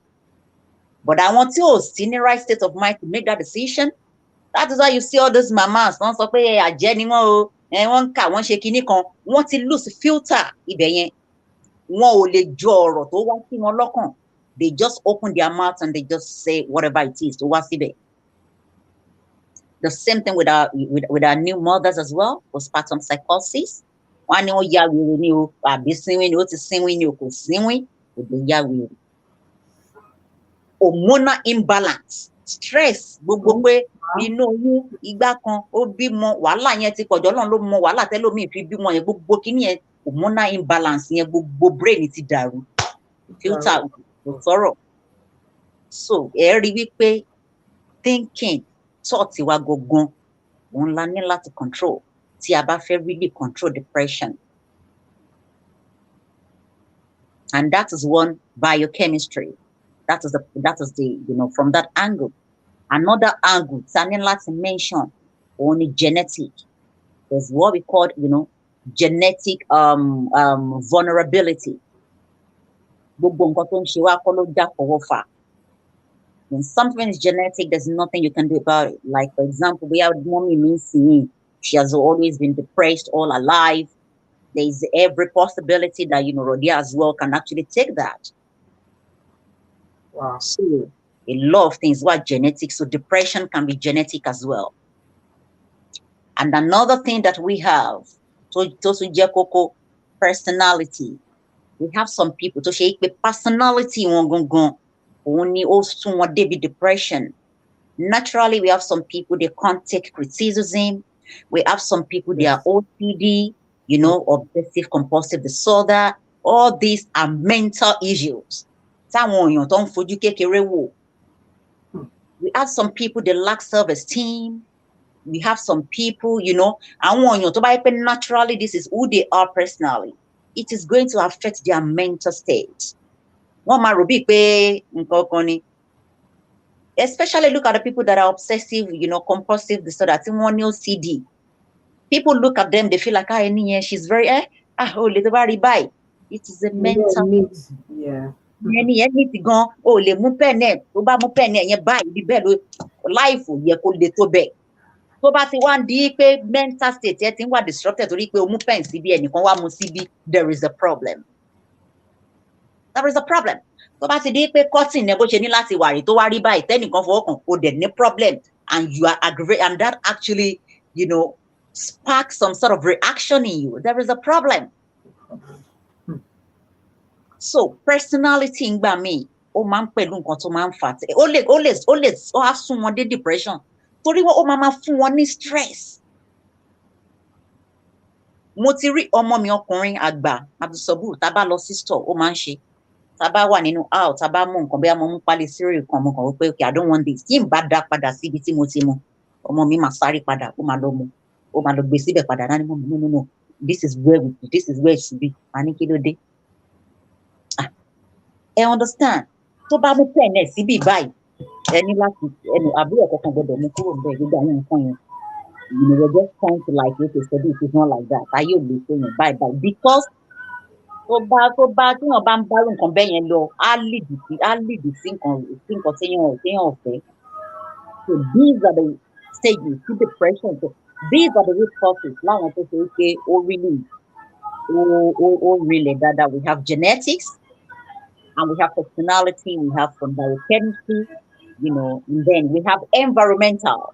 That is the last stage. Environmental has got to do with your diet. That is the nutrition. Your diet can actually cause depression. If you lack a lot of your essential minerals and vitamins, you will definitely affect cognitive function. We have some essential minerals from the micronutrients tó ṣe pé iṣẹ́ tàwọn ni wípé kí wọ́n increase cognitive function of the brain. Ẹ máa ń rí tábà bí àwọn ọmọ yẹn gbà mí nà wọ́n ló yẹ fún wọn lẹ́ja o, wọ́n ló yẹ jẹ́ kó jẹ ẹyin o, ẹ jẹ́ kó jẹ protein o, kó ṣe for their growth hormones. Ó máa jẹ́ kí cognitive function wọn kó sharp. Wọ́n ló yá o from the carrot o, the beta carotene tó wà nínú carrot o, ó máa vitamin A o, á jẹ́ kó jú kó clear o, kó ṣe nǹkan kan. Ó wà bẹ́ẹ̀ náà. So lack of essential minerals can actually cause depression. That is from the environmental side. As well, if you lack exercise, your lifestyle generally, I understand, Nafeesa, your lifestyle generally can actually impact your mental state. So that is why when you're talking about looking into issue holistically, we have to get to the root cause. For example, when about something, I've been having this headache for the past 2 years. Okay, you as someone who practice holistically, the first thing you should ask me is not like, okay, go and buy paracetamol from the store, go and buy aspirin, painkiller. That shouldn't be the first stage. The first stage for you is to actually get to the root cause of that headache. Are you stressed? Are you sleep deprived? Are you not having your nutrients? Are you not, you get deeper into it. For it to solve root cause, we are only going to be treating the symptoms. Yeah. Whereas we are supposed to treat the system. System no matter look after symptoms. But today we notice that we are all just treating our symptoms. As it gbàgbé wípé tí a bá gé igi tá kàn gé ewé ẹ̀ tá ń gé ẹ̀ka ìtakùn ẹ̀ ó ń tàn lọ. Bó ṣe jẹ́ gangan nìyẹn. That is nǹkan tó máa ń sábà lead sí depression nìyẹn. So we need to be careful. We need to be careful what we think about. Let's know wípé àwọn moments yìí máa wà bẹ́ẹ̀ nínú life gbogbo wa. Ìbí náà tí mò ń sọ̀rọ̀, I've got my own issues. Wọ́n tó máa jẹ́ kí gbogbo wa tó ká ní grace ni wípé Ọlọ́run fún wa lórí ọ̀fẹ́. Nǹkan tá à ń sọ yìí sí Nafeesa, 1 minute ni láàárín kí èèyàn make that decision ó go into depression. mo ń sọ fún yín. If you are able to take a pause ní that moment tí negative thought bá wá sórí ẹ, tó o lè take that pause kó dẹ̀ wípé you know in Islam, A'udhu billahi minash shaitanir rajim. A'udhu billahi minash shaitanir rajim. No, I rebuke you, this negative thought. In fact, that is kind of attitude a máa ní fún àwọn moment yẹn. Torí tá a bá ti lè gbà láyè, a máa bẹ̀rẹ̀ sí ní invest emotions wa lé lórí. A máa bẹ̀rẹ̀ sí ní fún ní mínì. À wá àdì tomato mọ́, à tún wá àdì gbogbo ẹ̀ mọ́. À wá di agbada jollof rice tá máa koná mọ́, tá máa ṣe ibi tó ti ń get out of hand nìyẹn. So kọ́lọ́run kó jẹ́ kí gbogbo wa ká lè wà in the right state of mind. Ká lè make decision fún ara wọn. Because one thing about depression is Nafeesa ni wípé it is important we get to the root cause, to be honest with you. Root cause, yeah. If you think you can just do whatever, okay, I'll go to the hospital, you know. You know a lot of people, on antidepressants in Nafeesa, I've got some people for the last 10, 15, 20 years, they've been on medication. You are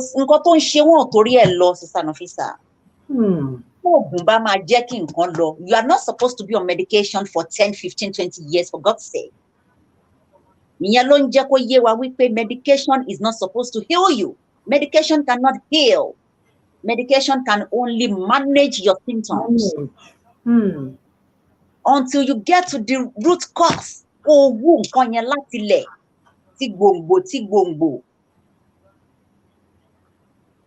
Ni solution lè wá.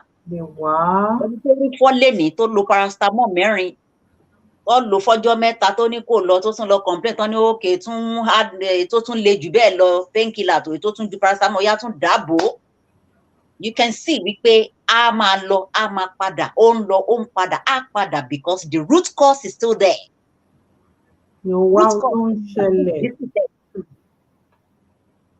Ẹ bá sọ fẹ́ lómi lójoojúmọ́ sí tó bá complain mẹ́sàn-án Nafeesa ó rẹ̀ mí gan mo wà stress lórí fọ́ mi àti jẹ́ta lórí yìí ti ń fọ́ mi ní ìtẹ́ gbádùn ara mi ẹ̀ ṣàbí mi pé Sàròdíà kí ló dé kí lẹ̀ ṣe tó ní ń fọ yín kí ló ṣẹlẹ̀ pẹ̀lú lójoojúmọ́. Ẹ wo mo lọ ṣiṣẹ́ látàárọ̀ bíi 16 hours ni mo fi ṣiṣẹ́ mo tún dé náà mo tún wọ kitchen mo ń dáná mo tún lọ ṣe láàárín èmi àtẹ̀yin Nafeesa ṣé ẹ tí máa bá mi wo root cause tó ń ṣe mí bẹ́yẹn ẹ ti mọ root cause now. And the only way you can actually curb is to fix the root cause. Ṣé 16 hours ló lọ ń ṣe tó ń fẹ́ now reduce ẹ̀ sí 8. Ṣé 8 hours ló fi wà ní kitchen tó ń dáná reduce ẹ̀ sí 2. Ṣé 3 hours ló fi ń sùn ni you are sleep deprived. O ní láti ṣe àwọn nǹkan tẹ́ pé o ní láti ní 8 to 9 hours ó kéré jù. You have to sleep. That is even you not being a doctor. This is how you can actually help someone holistically. Like, tó ń jẹ́ kẹ́ wà ní situation yìí gbogbo lẹ́ máa wò. Ṣọ́rọ̀ ọmọ ló ń jẹ́ kó rí fọ́ yín. Ẹ fi síwájú Ọlọ́run, ó yẹ jẹ́ ká ṣe báyìí. Ṣé ká ṣe báyìí ni ká ṣe. Kàn lè máa sọ pé à ń wá solution ká má wo ohun tó ń fa problem. Bó ṣe jẹ́ ni Sister Nafeesa. Ọlọ́run aláàánú jùlọ yóò bá mi dúpẹ́ fún yín, á bá mi kẹ́ yín ní ọ̀pọ̀lọpọ̀. Ká wá root cause. Téèyàn bá wá root cause ni ó máa understand nǹkan tí ó ń ṣẹlẹ̀ séèyàn. Àmọ́ nígbà míì tí èèyàn bá wá root cause èèyàn mọ ohun tó ń fà á. And naturally cause nígbà míì a máa ń lẹ lórí àwọn nǹkan kan especially when it comes to emotion jẹ́ nǹkan tó le gan láti control. Ẹlòmíì tó bá jẹ́ pé tó bá wà depressed ó máa ń ké kò ní lè control ẹ̀. Tí èmi bá ń báyàn sọ̀rọ̀ or sometimes tí we are okay I find myself in the mood. Èmi ò kí ń I tell people it's okay to cry. Another way when you cry it might relieve you of the pain. Ẹlòmíì bá ké ó dàbí kí parent èèyàn kú ni for instance. Ẹni tí parent ẹ̀ bá kú àbí tọmọ ẹ̀ bá kú. Ṣé mọ̀ pé trauma yẹn ó máa wà lórí ẹlòmíì ò ní ké. Bẹ́ẹ̀ lómi ó máa fara yílẹ̀ ó máa fara kúnlẹ̀ ó máa kí ó máa ṣe gbogbo ẹ̀ wailing and after 2 or 3 days ó ti gbàgbé. But ẹni tí ò ké rárá yẹn ṣe máa ń kó ké sínú ni which ó máa jẹ́ kí trauma yẹn extend tó máa wá wà depressed so gbogbo kíní yẹn ó jẹ́ nǹkan tó máa ń ṣẹlẹ̀ dáadáa sáwọn èèyàn. So in that situation where you find yourself that okay, you know the root cause, but you can't actually help yourself. It seems you're emotionally weak. What can you do? Torí lẹ́bẹ̀ ṣe sọ pé kò sẹ́ni tí nǹkan ò ní dé bá. We all have our moments. Ara yá lè ní Ọlọ́run ti ẹ̀dá lé ayé pé a máa rí dùnnú lọ títí náà. Dó ń gbà mí tí àwọn kìnìyàn bá ń ṣẹlẹ̀ àwọn èèyàn máa ń rò pé bóyá Ọlọ́run ń fìyà jẹyàn. Meanwhile, it's just a moment for us to get closer to God, reflect on the things that you're doing, and see what you can do better. Ọlọ́run gbà mí máa kàn tí ẹ̀ ń fẹ́ pé okay o, I want to spend time with this person for those that believe.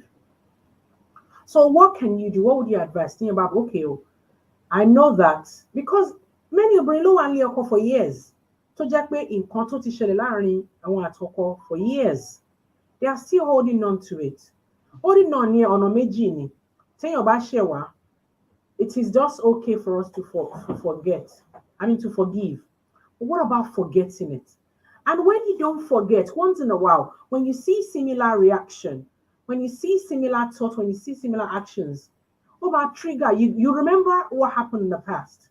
And they can trigger anything lára èèyàn. So clearly advice wa láti ṣe in instance like that, when you cannot control your emotions. Yes, Nafeesa, to be honest with you, situation tesare sole nkan yen, that is true definition of trauma.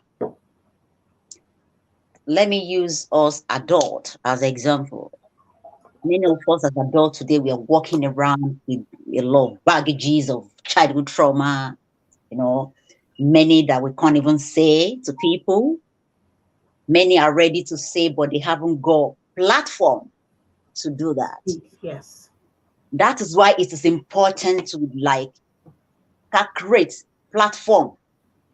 Kí àwọn èèyàn, kí wọ́n need that closure to speak. Rí pé ńgbà míì, ẹlòmíì ó ti lè gbé ọ̀rọ̀ yẹn tó ẹ pé ọ̀rọ̀ yẹn tóbi báyìí, ordinary sorry lásán. Kì í ṣe pé tàbá sọ sorry ìfẹ́ ni ó máa kú. Bọ̀ ẹ rí pé sorry yẹn, á dẹ̀ erase nǹkan yẹn. Yes. Ọ̀pọ̀ ènìyàn á dẹ̀ dàbí ìgbà tó jẹ́ wípé that is what we call closure. We all need it. But situation, ẹ jẹ́ kí n fi ọkọ àti ìyàwó ṣe example fún yín, Nafeesa.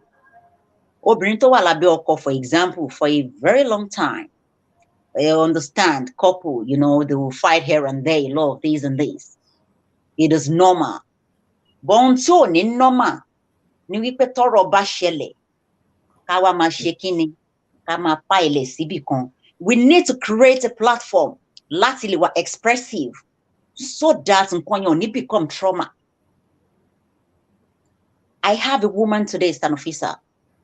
Ẹni yẹn, ọkọ ẹ̀ máa ń nà tẹ́lẹ̀, like physical abuse and all of that.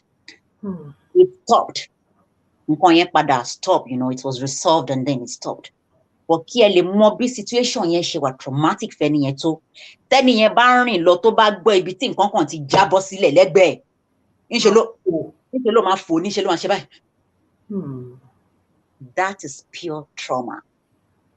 Why? Ẹni yẹn ò tí heal. There must be moment of healing before you can let go of trauma. Kíní kan, ó yẹ kó ti gbàgbé ọ má bínú, okay, ó ṣẹ̀ mí, má bínú dá mo ti gbọ́. It is not all about má bínú mo ti gbọ́. You have to get to the root cause. If you don't get to the root cause, there will always be reoccurrence of the same situation. What's the point? And the only way, nǹkan tí root cause tẹ́ máa find yẹn tó dẹ̀ máa ṣe fún ẹ̀yin méjèèjì ni pé ó máa bring healing, emotional healing. It is important. Emotions lágbára gan isan Nafeesa bẹ́ẹ̀ ṣe sọ. Ní agbára, yes. Ẹ wo àwọn tó máa ń act film, for example, isan Nafeesa. Ẹlòmíì lè máa rẹ́rìn sìn kán dẹ̀ pé action bóyá wọ́n ti sọ pé kó sunkún. Wọ́n dẹ̀ pé action láàárín 2 seconds, 10 seconds, ẹ̀ẹ́dẹ̀rí tó máa sunkún gidi. Emotion ni. Ohun tó ṣẹlẹ̀ yẹn, ẹkún ó wà nínú superconscious mind. Ẹ̀rín ó wà ńbẹ̀. Sadness wà ńbẹ̀. Happiness wà ńbẹ̀. Ohun tẹ́ni yẹn ṣe ní moment tán pé action yẹn ni pé that person used her imagination to reach into our superconscious mind. It's all there. So we need to all difficult going stand officer because difficult. Depression you can't even recognize it. Wow, traumatic you won't even be able. Number one is clarity. We all need to have clarity, especially mental clarity. Many of us do not even know morawagon. Morawa. The people around us. We don't even have clarity about our lives. We don't even know the core values that we hold. We don't even know, how strong mentally and emotionally. We don't even know on the scale of 1 to 10. The numbers are peak when we are talking about self-esteem. So we lack clarity. And it's about that, lack of clarity. The next thing will be mindfulness. You are not going to be mindful. You are not going to be mindful. And like Beshe something that at a root cause, we can quickly touch on the symptoms. As a woman, for example, when you begin to see these signs, definitely you are getting towards depression.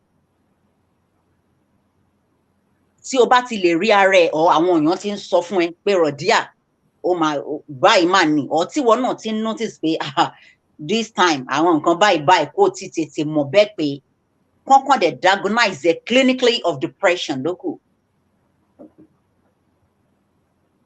So, and the first thing that is solely nǹkan yẹn is Nafeesa. Ẹ mention ìgbà tẹ́ ń sọ̀rọ̀ lẹ́ǹkan yẹn. Ẹni ẹlòmíì gan ó kàn máa dédé máa sunkún ni. Yes. It's one of the symptoms of depression. Before you even get to depression, Sister Nafeesa, depression is not even the first stage. Anxiety ló máa ń lead to depression. There is a stage that comes before depression, anxiety, when you begin to feel anxious that you can't even explain. You just begin to have this fear of unknown, you're paranoid, you anxiety. Tí èèyàn ò bá ti control anxiety and lead to depression. And the number one symptoms náà lè ti sọ yẹn. Èèyàn kàn lè dédé bú sẹ́kún kó máa sunkún. Kì í ṣe wípé kò ní nǹkan tó ń pa lẹ́kún o, but kò wà in control of our emotion that moment láti lè wò pé má jẹ́ n sunkún torí nǹkan yìí. Ó ti lose mindfulness ẹ̀. Mental stability ẹ̀ ó ti wà questionable. Ó ti rò ó pin. Hey, you know what? I am done. I cannot continue. I can't. I'm done with this. So, and another thing, irú àwọn ẹni bẹ́ẹ̀ mo ti sọ lẹ́ẹ̀kan nígbà tí mo explain àwọn neurotransmitter. Á lose oorun ẹ̀, kò ní lè sùn. A ní insomnia. Kò ní lè sùn. Tó bá ti ń di pé yàn lè sùn. Wà lórí bed for 2, 3, 4 hours. Ẹlòmíì kò ní sùn. Oríṣiríṣi, in our brain, there is something we call lymphatic mode. Nǹkan tí lymphatic mode tó máa ń ṣe nínú brain wa ni wípé tá bá sùn. That is why I've always told people, total healing, magical healing happens when we are in deep sleep. That is why when you go to the hospital, even anything, the president will go to the first one suffering a soon. Best Stand Officer. But then, the paracetamol, could share. Even you see animals, even going into jungle to what, many of them will get injured. Emi rama wa sport to mara losun see for days. Repair heal. I no. And need tendency to heal. Skin water and wound. We have antibodies to my healing. Every paper beba gain lower the bank kitchen or jacket I put in Pajude. I've seen diabetic to hyperboya or tiny elevated sugar, blood sugar. No, Kima heal to leg bolara. Apart from that, we are supposed to heal being anti-bokini lower from our red blood cells. So every week gbogbo àwọn nǹkan yẹn tá bá sùn, this lymphatic mode ohun tó máa ń ṣe ni pé gbogbo nǹkan tá go through lọ́sàn-án láàárọ̀ tá ti forí rò èyí tó dá ní o tó jẹ́ positive ní o tó ṣe ní o all of the cognitive nerves gbogbo àwọn nerves tó gbé nutrient tó gbé blood oxygenated blood tó gbé acid brain tó ṣe gbogbo ẹ̀ èyí tó tún máa gbé padà lọ sínú heart ẹmọ̀ tí kan bá gbé wá á tún bá gbé padà tá bá ti sùn in a mode tá à ń pè ní REM lymphatic mode will be open like a tap á wá sínú brain á clean bí ìgbà tí wọ́n bá mú hose ẹmọ tí wọ́n bá mú hose tap tán ṣí tán wá fọ́ tán clean tán fọ́ brain that is nǹkan tí lymphatic mode máa ń ṣe lymphatic mode system after brain sleep tá bá ti wà ní deep sleep so tá bá tún máa fi jí tí ẹni tó bá sùn with mind tó wà okay tí ò ṣe pé ó ní depression tó ní anxiety tó lọ sùn you know as in tó feel happy nígbà tó fẹ́ lọ sùn ẹ rí wípé tó bá máa jí the high amount of melatonin tẹ́ni ẹ̀gbọ́n máa secrete tó máa sùn tó bá máa fi jí kò ní difficult fún serotonin ẹ̀ kó gbaṣẹ́ lọ́wọ́ ẹ̀ á gbaṣẹ́ ẹni á jí with a lot of energy you know with a lot of positivity you understand. Yes. ẹ mọ̀ kó máa ń rí bẹ́ẹ̀ ẹlòmíì dẹ̀rẹ̀ mood tó bá fi sùn ẹ rí tó bá máa jí gbogbo hormones gan tí ó ti imbalance serotonin gan ò tiẹ̀ nímọ̀gbà tó máa gbaṣẹ́ lọ́wọ́ gbogbo ẹ̀ kàn ṣáà kan máa dàrú ní. That's true. These are the things we need to look into. You see, when we are talking about lifestyle changes, láwọn tó ṣe pé we don't even get ní láti dé hospital ká tó heal ní láti ní pé kí doctor kan ṣẹ̀ṣẹ̀ gbé wa sórí medication kó yá ṣe kinní kan. These are the things we can actually get deeper into the root cause, check our lifestyles, and then ká make àwọn little change. Ó difficult tó bẹ́ẹ̀ ṣe sọ àmọ́ ìkan náà la máa fọwọ́ mú bẹ́ẹ̀ ìkan la máa fọwọ́ mú kí lèèyàn fẹ́ ṣe téèyàn bá ní depression sí tó end up tó di pọ́n bẹ̀rẹ̀ sí ní sister Nafeesa, you understand, you know me, like this is a situation that somebody like me I understand. Yes. I know. Kí Ọlọ́run aláàánú jùlọ kí ó bá mi kẹ́yìn. We all have our challenges in different ways. And wa alaikum salam wa rahmatullahi wa barakatuh Saganiyat Odumosu Mokin. Gbogbo ẹ̀yin tí ẹ̀ ń bá wa bọ̀ lórí ètò ẹ rí pé sáyẹ̀nsì la ti ń sọ̀rọ̀ lé lórí látàrọ ìbò yẹn gan pọ̀ fún mi máa lọ gbé dictionary àbáṣe program tán ni lọ kí Ọlọ́run bá wa san sister wa lẹ́sàn-án. But I just like the passion tí wọ́n fi ń sọ̀rọ̀ and it's making a lot of sense. Wọ́n ti sọ gbogbo àwọn òyìnbó grammar ṣáwa tí náà. But don't try láti bá wa sọ náà bá ṣe ń sọ pé depression kò sẹ́ni tí ò lè get into that state. Kò sẹ́ni tí ò lè ní anxiety. Kò sí gbogbo wa ni. Tó jẹ́ pé naturally ẹ̀rù kan máa ń bà ní kò kàn déédéé já kó jókòó sínú yàrá ẹ̀ kí ẹ̀kọ́ wá sí hey ó ti fò lọ. Kí ló dé kí ló ṣe ẹ́ jókòó máa rí pé ara balẹ̀. You know, ìgbà míì àwọn nǹkan tá a bá gbé sọ́kàn tá a bá gbé orí ló máa ń fà bọ́n tá à ń sọ̀rọ̀ lórí ni pé depression, recognizing the root cause and way out. Now what I just try láti ṣàlàyé fún wa pé one or two things ló lè lead into depression, and now we are talking about how to face it, a challenge. Ṣàwọn pé a sọ̀rọ̀ nípa Quran, we are talking about science now. Tọ́lọ́ dẹ̀ lóun máa test wa mo dẹ̀ sọ mọ́rọ̀ lẹ́ǹkan pé challenges will always come, right? But àwọn máa ń rò kó bóyá Ọlọ́run wò wá ràn ni but Ọlọ́run ò nǹkan tí ó jẹ́ pé kò ń ṣàfọwọ́fà wá Ọlọ́run wò wá Ọlọ́run rí wa but Ọlọ́run máa ń fẹ́ múyàn lọ sí ibì kan gbà mí ẹ wọ́n ṣe yànnà náà ọ̀run gbogbo àwa tó jẹ́ pé a jẹ́ obìnrin tó jẹ́ pé we think bóyá tá bá ti dé stage kan we don't want to be sexually active anymore. That's another topic for another day. Because I tell people one of the ways you can relax is to have a good sexual intercourse. Let's relax for a woman. It's very important. We're talking about that. So how can you relax? So there are so many ways to balance wa. And sister already so we need to find clarity mentally. It's very important. And one of the ways, see, having a me time. Having the studio learning, I got to studio on time and I just couldn't do anything for about 15, 20 minutes. I was just sitting here. And I was trying to, get into it. Because I'm busy later on, I'm trying so I'm trying to calm myself down. Okay, you need to get into this. But I'm trying to say to my no, calm down. You need to do this, you need to do this, you need to do this done. You need to get this done. Alhamdulillah, so we all have to find a balance. Talk to yourself if you have to talk to yourself mentally.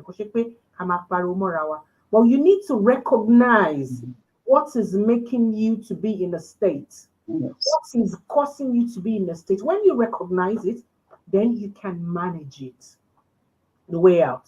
But if you don't know what, there's always something, trigger and Yes. So we just have to something triggers it.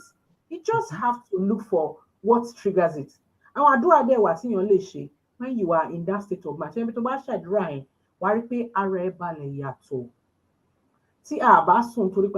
social media. Fourth one here. It's our lifestyle, our habits, because a lot of people do it. So therefore, I'll go first soon. Facebook notification, water, and you're a light sleeper. Any little thing matters here. But you can think of putting your phone on silent. Because say a phone. What do you need your phone for when you are sleeping anyway? For emergency's sake, if you don't want to, turn off your phone. But at least you can put it on silent so you can have peace. The vibration to one phone, and all manage when we're going to bed, so you don't have to wake up, even though learn to your brush you just be drinking, and eventually you have to wake up one or two times to actually go to use the loo.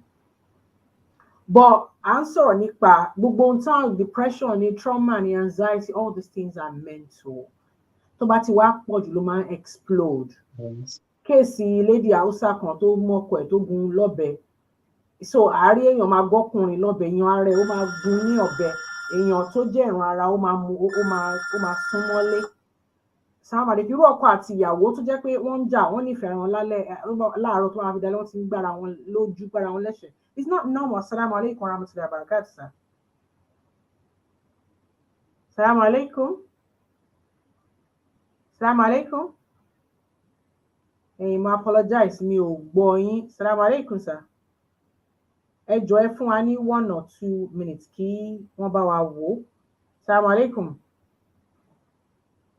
Tó mi ò gbọ́ yín, ó dàbí connection nìyẹn ń wá láti.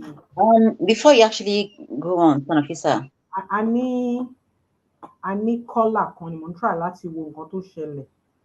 Tí I don't know. Ẹ jọ̀ọ́ ẹ má bínú ẹni tó pè. Me understand nǹkan tó ṣẹlẹ̀ bẹ́ẹ̀.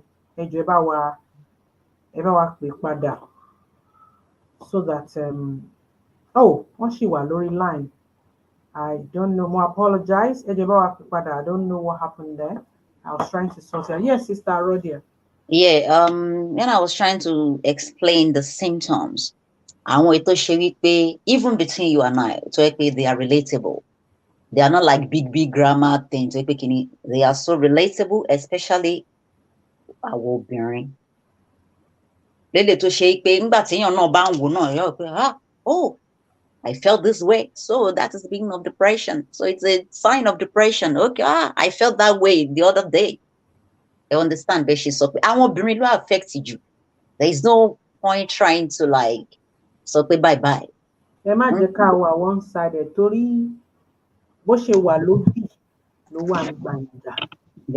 Ó má dà pé torí pa jẹ́ obìnrin la ṣe ń sọ bẹ́ẹ̀. Men do a lot to you. You see, they do. I think ìjọ tá a bá ráyè ká gbé ọkùnrin wá that understand this thing.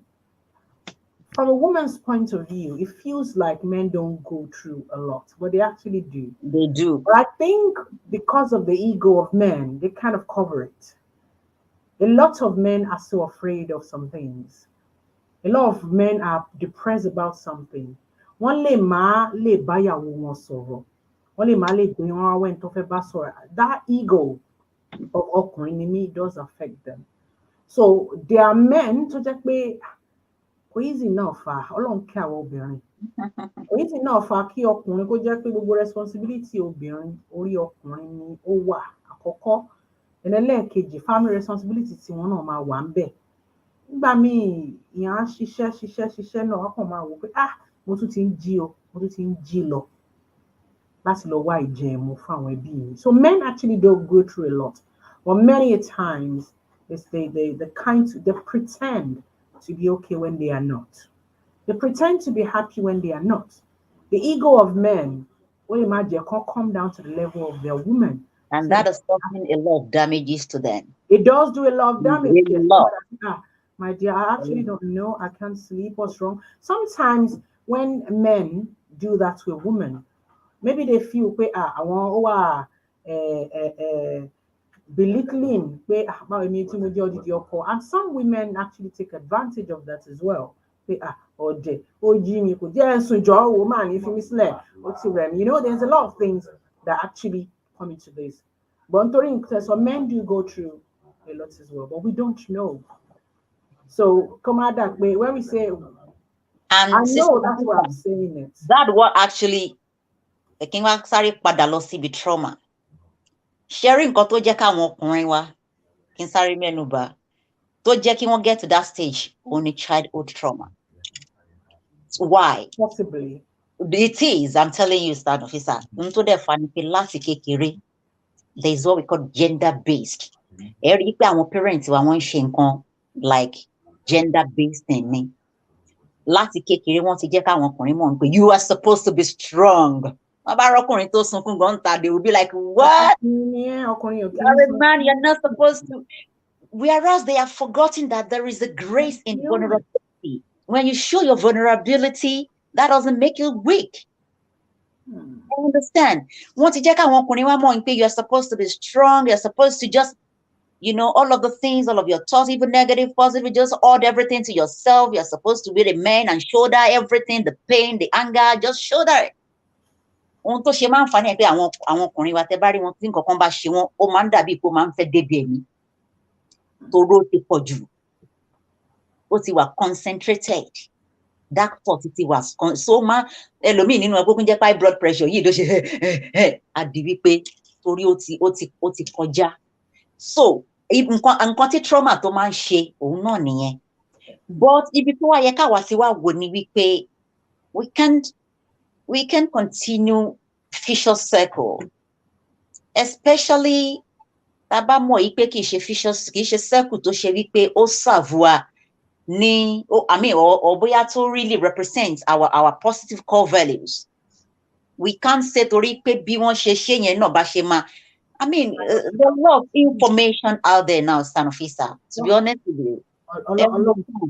So okay, I have questions at the Leon Lorila. Assalamu alaikum wa rahmatullahi. Assalamu alaikum wa rahmatullahi. Assalamu alaikum. Ẹ má bínú àti ìgbọ́ ẹni tí ó wà lórí ipò ẹni tó dẹ̀ pè lẹ́ǹkan apologize pé àárí gbé. So question number 1 that I have ni pé what is the treatment for insomnia? Àkọ́kọ́. And thank you, Sister Hassanat Kalfos. There's a lot to talk about. And we are looking for solution, finding balance and healing. Cherry healing, healing, how to heal is very important because we can heal in different ways. Onika kuda lo ni ọ̀nà tó jẹ́ pé ó lè fi gbé àwọn nǹkan kúrò lára. So everybody just have to find what works for you, especially what works for you and what doesn't work for you. What works for me might not work for the other person. In my time, I might decide to cry all day. Next 2-3 days, I'm okay. Right. Assalamu alaikum wa rahmatullahi wa barakatuh. Assalamu alaikum wa rahmatullahi wa barakatuh. Assalamu alaikum. Wa alaikum assalam wa rahmatullahi wa barakatuh. I'm going. Ekrole sa. So, Emma Binu, I'm going at your studio number 0790 08083239799. Ìyá ọkọ mi mo kí yín sister mi ọmọ Làbákẹ́ mo tí àjáyé sí mi ṣàlàáfíà lẹ́wà o. Assalamu alaikum warahmatullahi wabarakatuh sir. Assalamu alaikum warahmatullahi. Ẹ má bínú àwa à ń gbọ́ pé ń sọ̀rọ̀ but bóyá kẹ́ pé studio direct ẹ má bínú ẹ jọ̀ọ́. So a lot of things see I'm sure while we are waiting láti connect pẹ̀lú caller wa ẹni tó bá fẹ́ pè wọlé sí studio we have about 10 minutes láti parí ètò ẹ jọ̀ọ́ ẹni tó bá fẹ́ pè we have 10 minutes 1 or 2 callers la máa so that a lè dáhùn question díẹ̀ kó tó di wípé a kúrò lórí ètò. Studio number is 07983-239-799 ní studio number kí Ọlọ́run aláǹjùlọ gbogbo wa kó gbà ní ìbádà fún wa. A fi àsìkò ìdúpẹ́ lọ gbogbo wa pátápátá tẹ́ bá wa dá sí ètò secondary esteem feed ẹ̀yin tí ẹ tí bá wa dá sí ẹ bá wa dá sí. A fẹ́ empower àwọn èèyàn káwọn náà lè jẹ́ èèyàn ẹ ràn wá lọ́wọ́ Ọlọ́run á ràn yín lọ́wọ́ yíkí tẹ́ bá lè bá wa dá sí ẹ bá wa dá sí. Tẹ́ bá wo orí screen wa ẹ ti rí pé a ti kọ account number àti source code síbẹ̀. Ìjọ́ mẹ́ta péré la ní nísìn láti raise owó ẹ bá wa dá sí yíkí tí ẹ bá ní Ọlọ́run á fi ọ̀pọ̀ rọ́pò. Ẹni tí ẹ bá fẹ́ yọ èèyàn kan kúrò nínú ìdààmú Ọlọ́run yóò yọ ẹ̀yin náà kúrò ní ìdààmú ara sàdákà járíyà. Gbogbo ìgbà tí ẹni ẹ bá ti ń dunnú lórí ẹ̀ tó fi ń rí nǹkan ṣe ládẹ̀ á sì máa bá yín títí láéláé yíkí tí ẹ bá ní bá wa dá sí.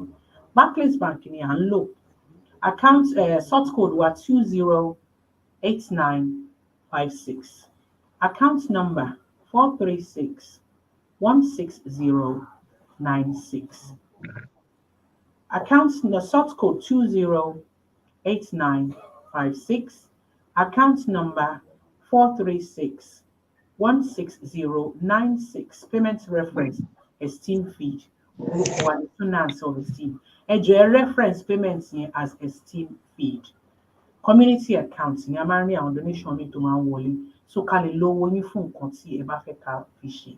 Ìjọ́ mẹ́ta péré ló kù láti stop fundraising yìí. Tá bá parí ilé ìtúdi ó tún máa di àwẹ̀ pẹ̀lú ògo Ọlọ́run a tún máa béèrè pé ẹ bá wa dá sí láti fáwọn tó ń gbààwẹ̀ lóúnjẹ àbí àwọn aláìní Ọlọ́run á gbà ní ìbádà fún gbogbo wa pátápátá. May Allah reward you abundantly. Thank you for all the donations so far. Please do support our poverty elevation program Esteem Feed. We have deadline in 3 days to put everything together and empower someone and give someone hope and help someone to actualize their dreams. Or if you have a business, if you have a trade, you can give us sponsorship. We can recommend someone to yourself and you can train them. You can empower them if you don't have money to give us. Please help someone to become useful for themselves, for the community, for the nation. Àwọn nǹkan báyìí náà tún máa help èèyàn tó bá wà depressed. Bóyá owó pé mo kúkú lọ léwe mi ò rí kankan ṣe náà, wáṣẹ́wáṣẹ́ mi ò rí. There's a lot of things people can actually do to earn a living. There's a lot. Ní Nàìjíríà tí a wà, èèyàn lè kọ́ barbing. You can go to hairdressing, decoration, afẹ́tajà ní tailoring, even makeup. There's a lot tí èèyàn lè ṣe. But people want to do something. Èèyàn kan bá mi sọ̀rọ̀ lénìí, orí ẹni tó ti ń kọ́ níṣẹ́ lọ́fẹ̀ẹ́, but kò sówó láti ra machine. So, and I know another person tó jẹ́ pé ó ti kọ́ṣẹ́ kó ṣe freedom ló kù, kò tiẹ̀ tí ì ní machine, àbí tàbí kó wá ṣe freedom. So these are a lot of people that we are looking to support. And if you know someone that is genuine, torí àwọn èèyàn náà tún ṣe fraud lórí pé wọ́n ń fẹ́ gba sàdákà. Èèyàn ti ṣe fún mi rí lórí WhatsApp, not even Facebook. But mo fi ẹni náà, mo fi lẹ̀ pẹ̀lú Ọlọ́run. Kò tẹ́niyàn ò tọrọ owó ó lóun fẹ́ tajà. Sister, please support my business. Kí ni rówó school mi san? That is what she did. That's what she said. Owó lásán bóyá $2 àárírì ọjà. Kéyìn obìnrin kó pe ẹlòmíì tó jóbìnrin ẹgbẹ́ sister ẹ jọ̀ọ́ mo fẹ́ san oṣù mo ẹ̀ dẹ̀ bá mi patronize ọjà tí mò ń tà kí ni rówó léèwé ọmọ mi san. That is to the level people can stoop so low to that level. Wọ́n fi akọ sí. Wọ́n share up. So it's different. And sister, please help. I want to do this one. Mo kọ́ tailoring. Mo fẹ́ ra machine kí mi lè máa fi ṣiṣẹ́ o. It's different. Ẹ wo ọgbọ́n tóun tún lò. And she took the money. She never did anything. Obìnrin kò ń ṣọkùnrin. So people dupe in different ways. So tẹ́ bá mọ̀ èèyàn kan tó wà genuine, bóyá ó fẹ́ san school fees ni, bóyá ó fẹ́ kọ́ṣẹ́ ni, bóyá ìyá kan lẹ́gbẹ̀ẹ́ tí tẹ̀mọ̀ pópó ni, àbí bóyá ẹni bí a kò owó tiẹ̀ lọ́kọ kò sí nǹkan kan náà ni, bí wọ́n fẹ́ bẹ̀rẹ̀ tí ń ta owó sí lẹ́gbẹ̀ẹ́ títì. Èèyàn kan ti sọ fún mi rí pé 50,000 èèyàn kan ní láti máa dín àkàrà lẹ́gbẹ̀ẹ́ títì. 50,000 bó ṣe kéré, so that's about, I'm sure it's less than 70 pounds ni. Kéèyàn máa dín àkàrà lẹ́gbẹ̀ẹ́ títì. Just that 50,000 naira. At least tí ẹni yẹn bá ń dín àkàrà lẹ́gbẹ̀ẹ́ títì, á fún àwọn ọmọ ẹ̀ lóúnjẹ, kò ní tọrọ, tó yẹ kó obìnrin kò ní bẹ̀rẹ̀ sí í ṣe ṣìnà. This is how we can help one another. So alhamdulillah, ẹni yẹn, I were able to support that person. Kọ́lọ́n kó bá wa dúpẹ́ fún gbogbo ẹni tẹ́ ń support wa lọ́tùn lósì. And another thing ni pé ẹlòmíì dẹ̀ tún wà tó jẹ́ pé irú ẹni tí mo ní èèyàn kan ní pé ó ń kọ́ṣẹ́ tailor, àmọ́ ó máa need machine. Tó bá ń ránṣọ àwọn èèyàn ń wọṣọ, á máa jẹun díẹ̀díẹ̀. This is how we can support ourselves. Àwọn ọmọ tó young. Millions of graduates wà ní Nigeria tó jẹ́ pé wọ́n ṣe tán ní university, wọn ò ríṣẹ́, wọn ò ríbi lọ now. A lot of them are going into trade and tó ń kọ́ business, tó ń kọ́ tailoring, tó ń kọ́ kìíní.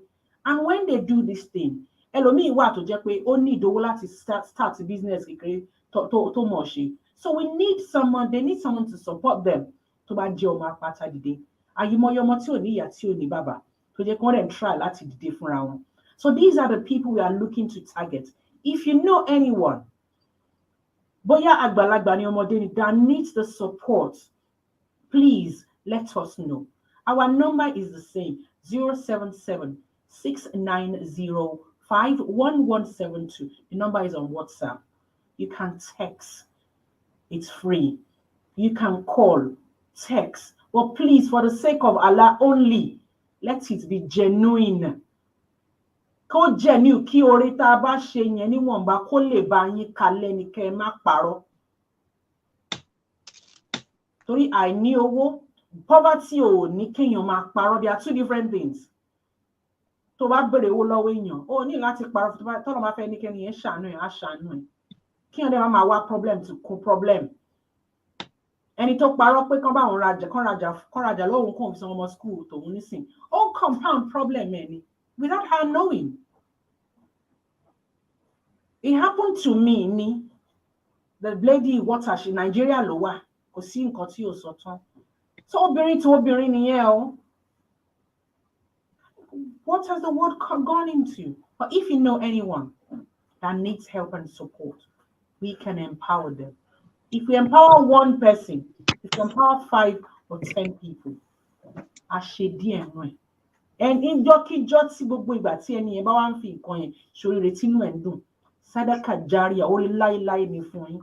Torí àlùbáríkà á máa bá yín. Even tí ẹ bá kú láyé, ṣé Ọlọ́run kò gbà kó má fi wá sílẹ̀. Ẹ ṣì ní kí etí ẹ bá bá wa dá sí. We appreciate all your donations so far. Thank you.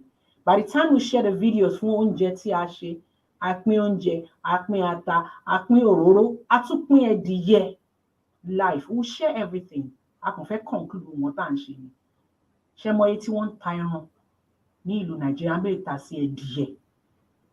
But with your help, we've been able to do that. You put smiles on people's faces. You make them happy. You make them joyful. Àtàgbà àtọmọdé. Wallahi.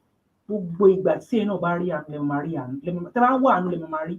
Gbogbo ohun tí ẹ bá ṣe láyé yìí ni àánú náà máa fi yọ́nú sí yín.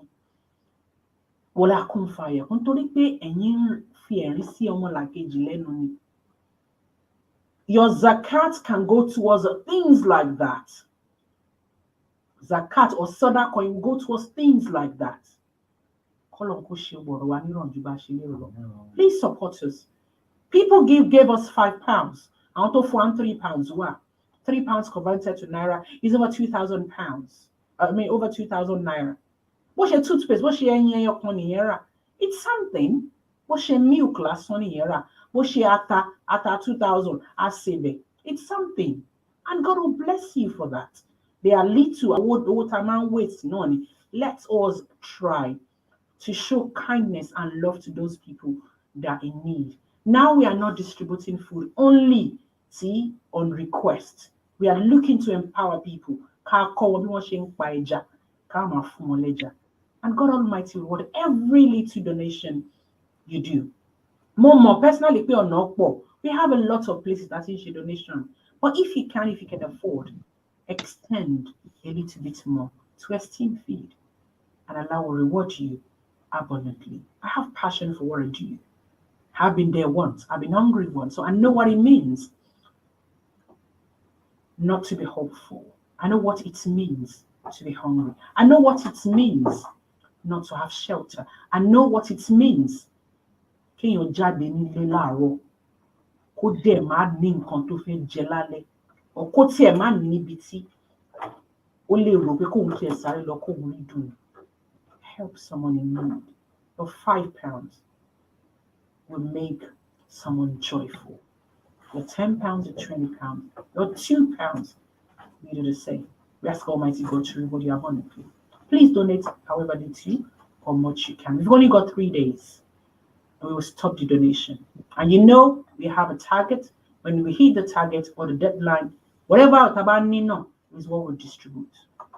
Don't wait for tomorrow. Tomorrow might be too late.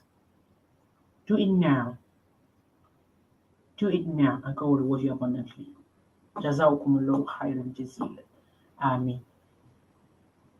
So, sister, me back to why we are here.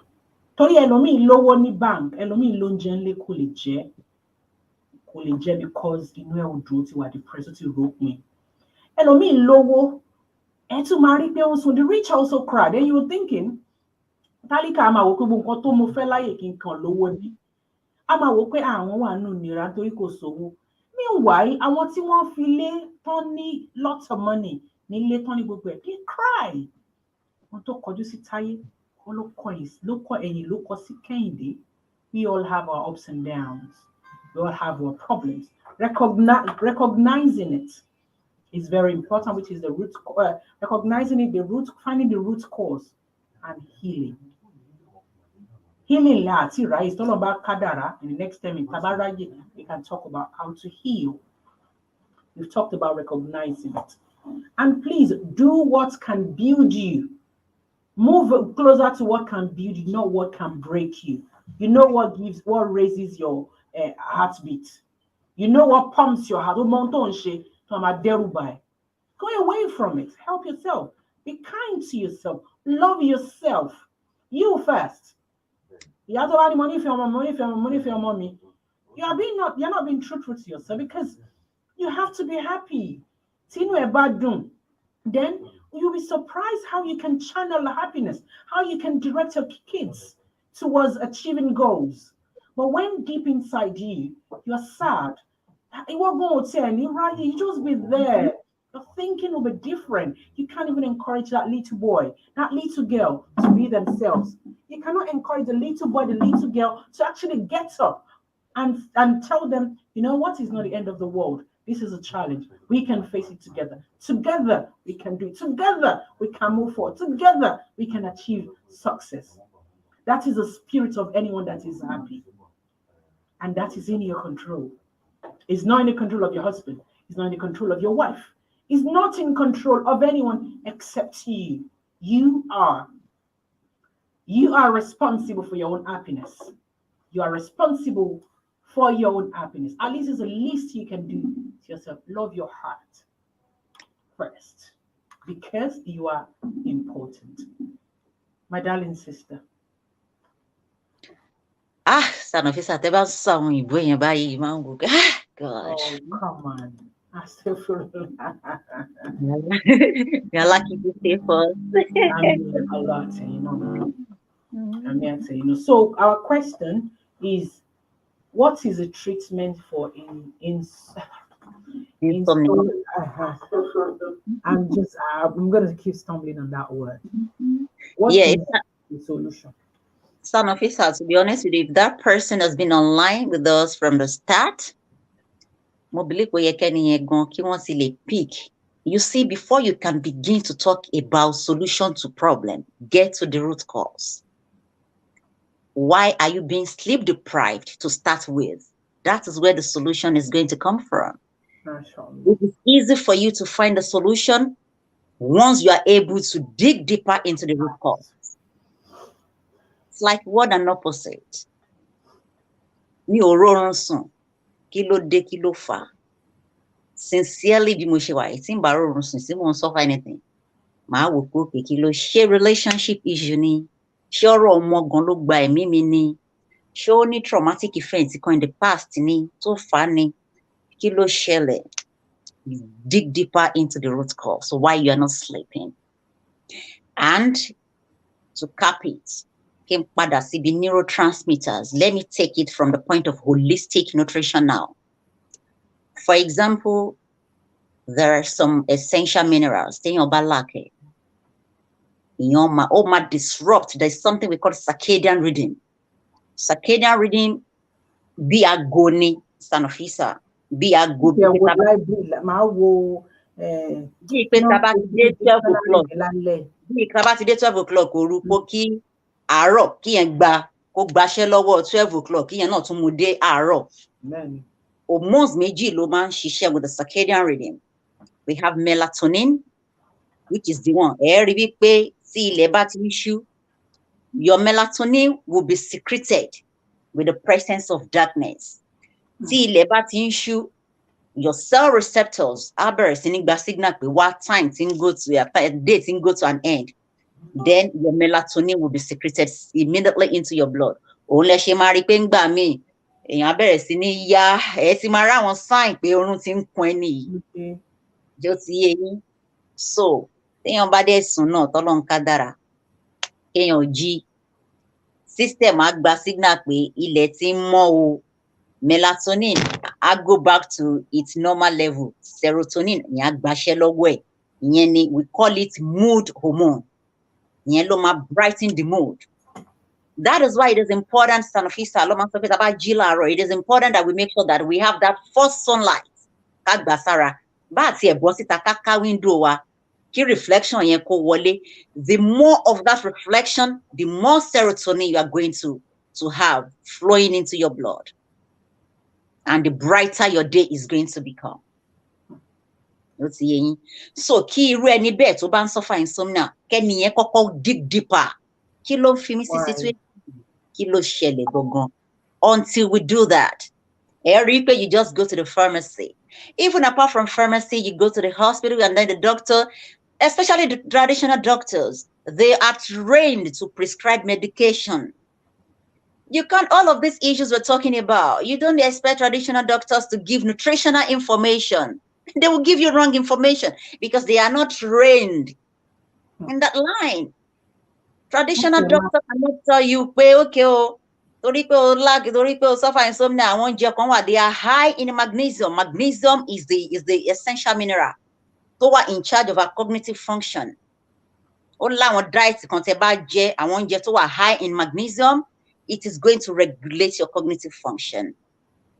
For example, we have our oily fish, salmon, we have sardines, we have mackerel. And if you're thinking about a plant-based, we have seed, we have nuts, we have walnuts, we have pecan, all of these nuts, nothing. They are so high in omega-3 fatty acid, which is good for the cognitive function. They have magnesium, they have our electrolytes, in form of sodium, in form of potassium. You see, lifestyle we're going to get right. 90% of science is of if we can get to the root cause of our lifestyle, to be honest with you, Elomi will need the medication, rara. Elomi will need it. Antidepressants won't fear Elomi seeing need it. Yes. That metformin won't be Elomi late for the 10 years, so in lo yen need it. That insulin injection won't fear Elomi. If only we can check our lifestyle. So we are just using medication to mask the pain, to mask the symptoms. We are just treating the symptoms. What happened to getting deeper into the root cause? You need to treat your system. So It means I'm not a doctor, so I can't even, I'm not allowed to say, okay, use this, use that.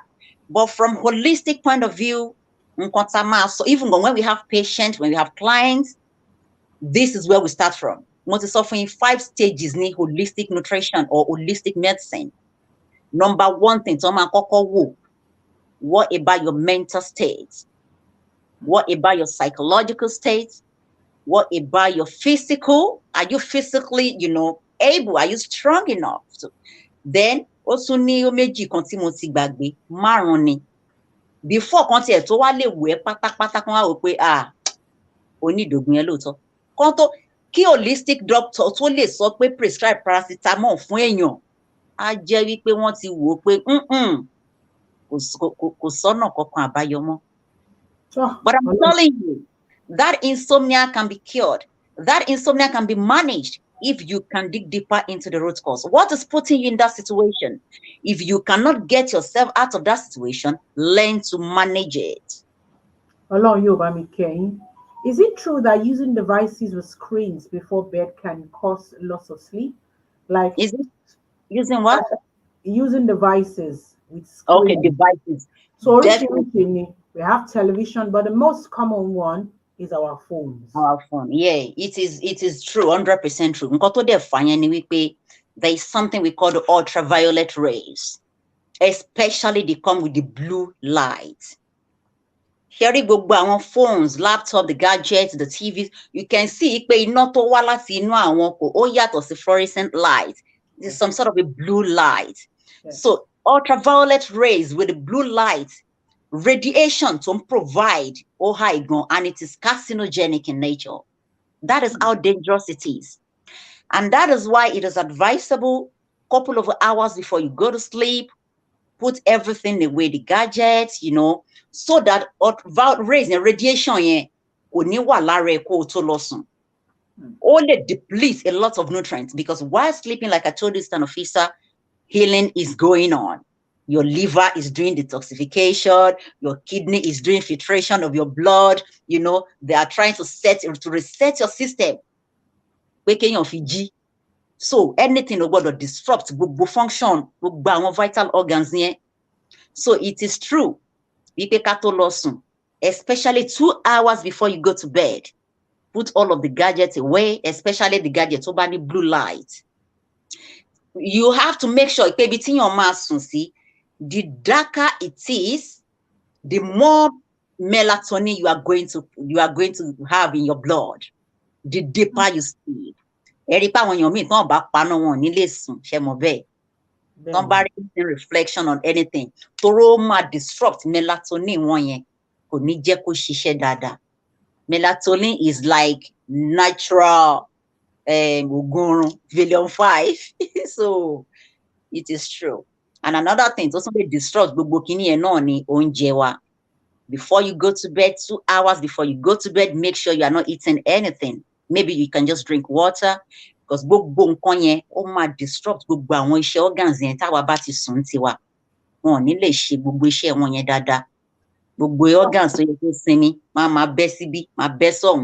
so they go through trauma as well.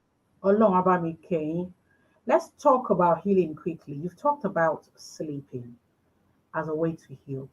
If I need 1 or other 2 instances, yeah. Another way, if we heal, even apart from depression, apart from trauma, apart from anxiety, is to have a closure. Now it depends on the kind of closure. Anything your bamba deal. There's sometimes the closure you need, you have to find it yourself, Nafeesa. There are a lot of people that will offend you, and you're just going to sit there expecting them to come back and amend things and then say sorry so you can have your closure. You are never going to see them do that. So what do you do in that situation? You get up and find your closure yourself. Do what is going to make you happy. Get yourself out of that situation. Do not invest your emotion on the negative thoughts. What discard any healing though ole ma fiyan trauma, but trauma chronic one, it may be just acute trauma. it will just come to your mind like, okay, whatever, you know, let it go and move on. That is it. Instead of just investing your energy, you know, you will get angry, you will get everything. Insomnia that's what you going to fa. Oh, nílé ẹ ti rí ibi tí wọ́n ti ṣe èèyàn. Ẹni tó ṣe ẹ̀gbọ́n ti lọ́ntẹ̀ ó ti ń jẹ ó ti sùn. Àwọn obìnrin ló ti máa ń ṣe jù. Ìwọ sì jókòó síbi kan ó jẹun, ó ń ronú, ó lè sùn, ó lè ṣe. You become easily irritated. These are the symptoms of early depression, early signs of depression. You become easily irritated. Little things like you won't be able to let it go.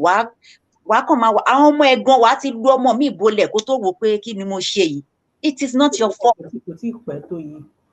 You are getting but you need to control that moment. So you are not even in the right state of mind to make a right decision. Is there another one? Because we need to finish in about 3 minutes. And another thing on the healing stand officer only pay. Can you find in on the interest? You have to channel your energy towards something that interests you. It is important. Get a skill that each time you think about it, you are happy. Share in your corner sorrow. Wama secrete all of your feel-good hormones. When you exercise, you secrete feel-good hormones, dopamine, oxytocin, endorphin. Hormones don't control what's stand officer. The more you can secrete into your bloodstream, the happier you are. I want to stress hormones, no, dominate. Anxiety, depression. Hormones dominate good ones. So we need to find something that interests you, something that excites you. You know, would you take up sewing, or would you daddy love run, would you anything, would you cooking. So it is important. That is another way. You feel it, need that healing stand officer. See, because each time that one was say, Lori, you have already occupied your mind with something positive. You wouldn't allow that negative energy to actually, you know, whatever, I'm busy here making money, or I'm busy here doing something that I have passion for. You know what? Just so that is another way. Say you feel need that healing.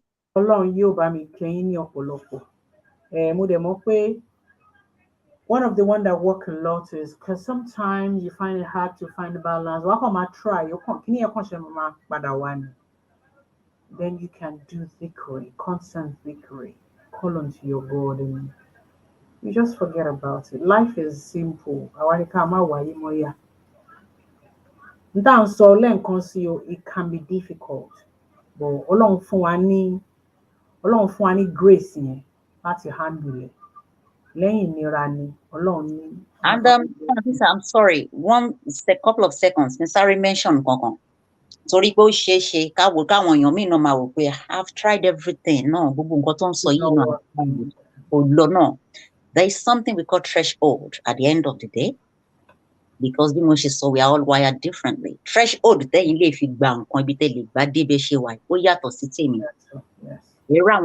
tried everything.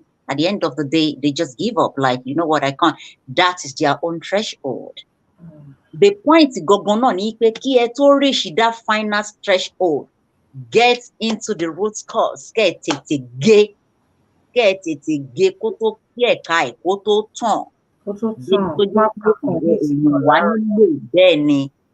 Ẹlòmíì á sọ fún yín pé mo máa ra mi, inú máa ń tètè bí mi bí mo ṣe wà yìí. Ẹlòmíì á ní mo máa ra mi, kò sí nǹkan tó fẹ́ sọ kàn mí wàhálà. Kíyàn mọ ara ẹ̀, kíyàn dẹ̀ mọ threshold, on the scale of threshold, kíyàn mọ ibi tó wọ̀n bẹ́ẹ̀. You understand? So. Ẹ jọ fún wa tí a bá ń gbọ́ ètò ẹ bá wa share èèyàn kan máa learn 1 or 2 things. My sister tí wọ́n ní àwọn learn definitely learn nǹkan. Ọlọ́run aláǹjùlọ yóò bá mi dúpẹ́ fún yín. Gbogbo ẹ̀yin tí ẹ̀ ń béèrè question. Ọlọ́run yóò bá a dúpẹ́ fún yín. Ẹ bá wa share fídíò yìí kí ó lè wúlò fáwọn èèyàn. A ní ẹjọ́ bá wa dá sí ètò Sẹ́kúndì àárín wa 3 days péré la ní Ọlọ́run yóò bá wa san yín ní ẹ̀san olóore. A máa parí ètò láìpẹ́ yìí sí because mo mọ̀ pé sister mi ní láti lọ.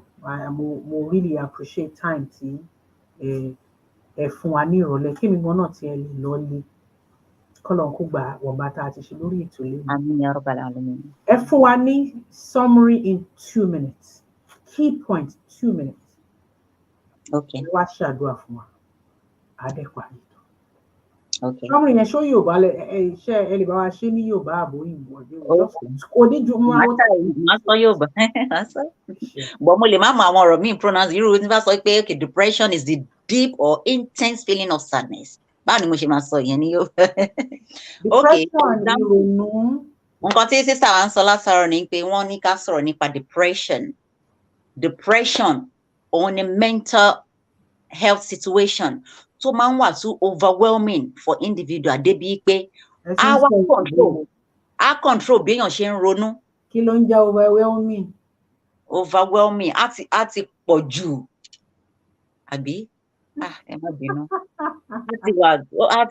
á ti tóbi jù. I don't know, seriously. So ó máa ti wà too overwhelming jù fún ẹni yẹn, so our cause deep sense of sadness sínú life ẹni. Bẹ́ẹ̀ ni. So and a dẹ̀ sọ àwọn deep àwọn root cause we mentioned 4. We have more, but the most important ones last saw. We have biochemistry. Lélẹ̀ tó ṣe wípé ó ní í ṣe pẹ̀lú ìṣẹ̀dá tọ́lọ́run dá ọpọlọ wa yìí. Pé ká fi ronú, ó depend lórí nǹkan tá bá fi rò. Òun ló máa determine bóyá a máa ní depression àbá ní ní. And tí àwọn sad moment yìí, àwọn ìrònú tí ò da yìí náà, ó máa wá torí gbogbo nǹkan ò lè máa dùn lọ. Àmọ́ ohun tó máa jẹ́ kí èèyàn stand out ni pé báwo lo ṣe, how much of your money, it's like ó kówó sí bank, kẹ́nìkan gbé ọjà sílẹ̀ kan ló yá, èló ló lè kó sórí ọjà yìí. How much of your emotion are you willing láti waste sórí negative emotion? That is the kọ́kọ́ bí ara èèyàn. You understand? So if you are able to actually make that decision, then you know what? On depression, I have got 0 naira to even invest. I haven't got a dime to even invest on you in depression. You see, keep your money, allow depression to go. But once tó bá ti bẹ̀rẹ̀ sí ní gbé ọ̀ pé òkè ṣé mo ṣì ní 2,000 bẹ́ẹ̀ ṣé mo ní 3,000 ó yá jẹ́ ká gbélé o ti wẹ́kọ̀ mẹ́. Bó dẹ̀ ṣe máa tàn lọ nìyẹn, we need to be careful. We talk about genetic vulnerability. Lélẹ̀ tó mean wípé regardless of whatever it is that you can do, you can inherit some of these things. But one thing about genetic vulnerability, pàápàá sí Nafeesa, tí science tún jẹ́ kó yé wa pé even kéèyàn inherit nǹkan, wọ́n jẹ́ kó yé wa pé it depends on your lifestyle. You can manage things with your lifestyle. Ẹni tó lóun inherit, for example, ẹlòmíì ikọ́, òun lẹ máa rí omi tútù ló máa mu láàárọ̀, òun lẹ máa rí ó máa ṣáyàlẹ̀. You can see nǹkan tí mò ń sọ Nafeesa. Yes. Lóòótọ́ o inherit ẹni, but you are not even trying to manage that situation. You just believe torí mo inherit. You still have to look into your lifestyle to manage it. Ẹni tó ń cover rẹ̀ tí ò mú nǹkan tútù tó ń keep to the rules, ẹ rí pé kò ní máa ní attack tó èyí tó ṣe kíni tó wà careless with the thing. So that is it. So, but you can inherit that. And then stressful life event as well. As you saw, when you have build the stress up, your cortisol will get out of hand. Cortisol burú gan, òun ló ń fa insulin resistance. Àwọn tó wà diabetic lẹ́ni yìí, once you can control your cortisol, your stress level, ó máa ń disrupt other hormones ni kò ní jẹ́ kó function dáadáa. Glycogen ò ní wà taken up láti wà used, á kàn wà stored síbẹ̀. Lẹ́ṣẹ̀ máa rí pé jẹ́ ṣúgà kan dẹ̀ máa lọ sókè, á máa lọ sókè. We need to control all of that as well. Then medication as well, Nafeesa. A lot of people today, high blood pressure medication tí wọ́n gbélé wọn lọ́wọ́ yẹn, medication kan tí wọ́n ń lò ló gbé wọn débẹ̀. Yes. That is one thing about medication. There's always a side effect. There is always something you have to. Are you willing? That is why your paper wants to these are the side effects. One are you willing to bear the consequences? Are you willing to agree with this? Then go ahead. That is it. So many of the medication pẹ̀lú nǹkan tó ń fà. So ká má tiẹ̀ wá dé stage yẹn rárá, a ní láti ẹ̀ tí ká ṣe kí ni gbogbo situation tó ń fi wá sí wàhálà, ká look into it, ká remove ara wa from it, ká manage it. stand officer ó dó stage kan àwọn ọmọ mi ariwo kíní kan ó tó stage kan ọmọ mi gan ní mọ́mì these days kí ló dé pé nǹkan mi gan máa tẹ sọ gẹ́gẹ́gẹ́gẹ́ mo ní kí ni mo kí torí kí ni kẹ̀ bí mo ṣe pariwo hàn ibi bébí ń bá lọlẹ̀ bí mo ṣe wà yẹn máa continue life yín ó dẹ̀ jẹ́ marriage situation náà ni bó jẹ́ ọkùnrin ni bó jẹ́ ìyàwó ẹ̀ ló fẹ́ fún ẹ lọ́rùn pa tó láfi kó o kú ó dẹ̀ tètè ya manage situation bó jẹ́ ẹ̀mí ẹni kò dù bó dẹ̀ jẹ́ obìnrin náà ni tó ní dandandan tán ti nípa àfi kó o kú síbẹ̀ bó bá ti ṣàfọkọ yẹ ikú irọ́ o kò sí tó wọ́ọ̀tì kẹ́mi èèyàn bọ́ sí o kódà kò sí tó wọ́ọ̀tì kíyàn ní depression sí. So manage that situation. If you cannot remove yourself, it is important you find other ways to manage that situation. So, Lára. 2 minutes last so. Stand officer, ẹ mọ̀ mí pé I do appreciate. Enjoy, Jadi. I do appreciate every single thing you've said. I'm really sorry. I'm struggling to really like. No, I'm actually enjoying every bit of what you said. May Allah bless you. Really and you.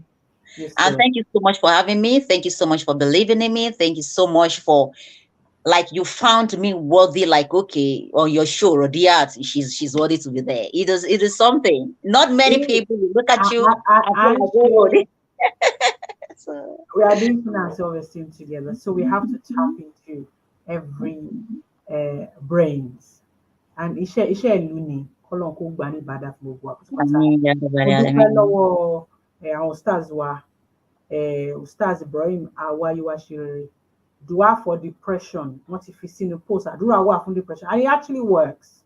Yeah, when you don't know what to think about, you can't control it. Say the dua. You'll be surprised. It's magical that the way you feel. Something like Allahumma inni something I know. A'udhu bika min al-hammi wal hazan. Amin. Wa a'udhu bika min al-ajzi wal kazal wa a'udhu bika min al-jubl wal bukhl wa a'udhu bika min galabati ad-dayn wa qahri rijal. Inshallah. Jazakallahu khairan. Allah ba mi dúpẹ́ fún yín. So, Sister Tolu Bakari, thank you so much. Jazakallahu khairan. May Almighty Allah reward you abundantly for sharing your great wisdom with us. Thank you. Sister Muslimat Muni Oladuni Babani. May Almighty Allah bless you, ma. Amin. Summa amin. Alhaja wa Helen J. Abari. Esheti Edarakomwale. Adupalo every single person. Some people say, relati, they recognize in Lori Facebook and Instagram. Koyoni Kirio. We appreciate you. Eric, we've said a lot of useful things today. Again, if this is not your cup of tea, share this video. Someone somewhere there that you don't even know they are suffering something will gain from this, and Allah will reward you for that. Please do share this video with your friends and family. And it's there on Facebook, it's there on YouTube, it's there on Instagram. You can always refer to it anytime. Anything can happen to anybody at any particular time. And please, we ask you to please show some kindness, show some love to those in need. Our Esteem Feed Poverty Elevation Program. We have deadline. Today is gone. I'll say 2 days. Support us whichever amount you can support us with, and let's together give someone hope. Allah is infinity mercy will reward you abundantly. I'm so delighted. I'm saying a big thank you to my beautiful sister Rodia. Every time I see her, she talks to me, I feel so happy. We are here to elevate each other's spirit. And may Allah in His infinity mercy. So I learn from you, you learn from me. Peace. But we have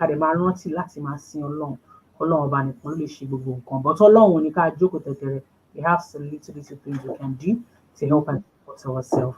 We will continue another episode with Sisters Take Care. Depression is real, mental health and disorder is real.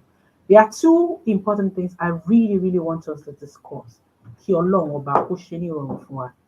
The first one is sexual satisfaction. And second is finance. We've been talking about communication, but these 2 things don't talk about it. So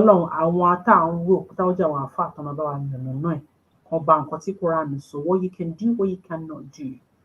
key we'll talk about it, because those two things not man jẹ́ kí ọkàn èèyàn dàrú, especially tí wọ́n bá wà ní inú relationship. Bó ṣe ń ṣẹlẹ̀ sọ́kùnrin ló ń ṣẹlẹ̀ sóbìnrin.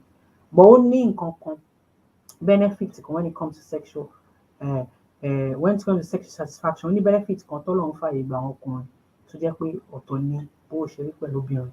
But we talk with kò ń ṣe níta fẹ́ discuss lórí ètò yìí.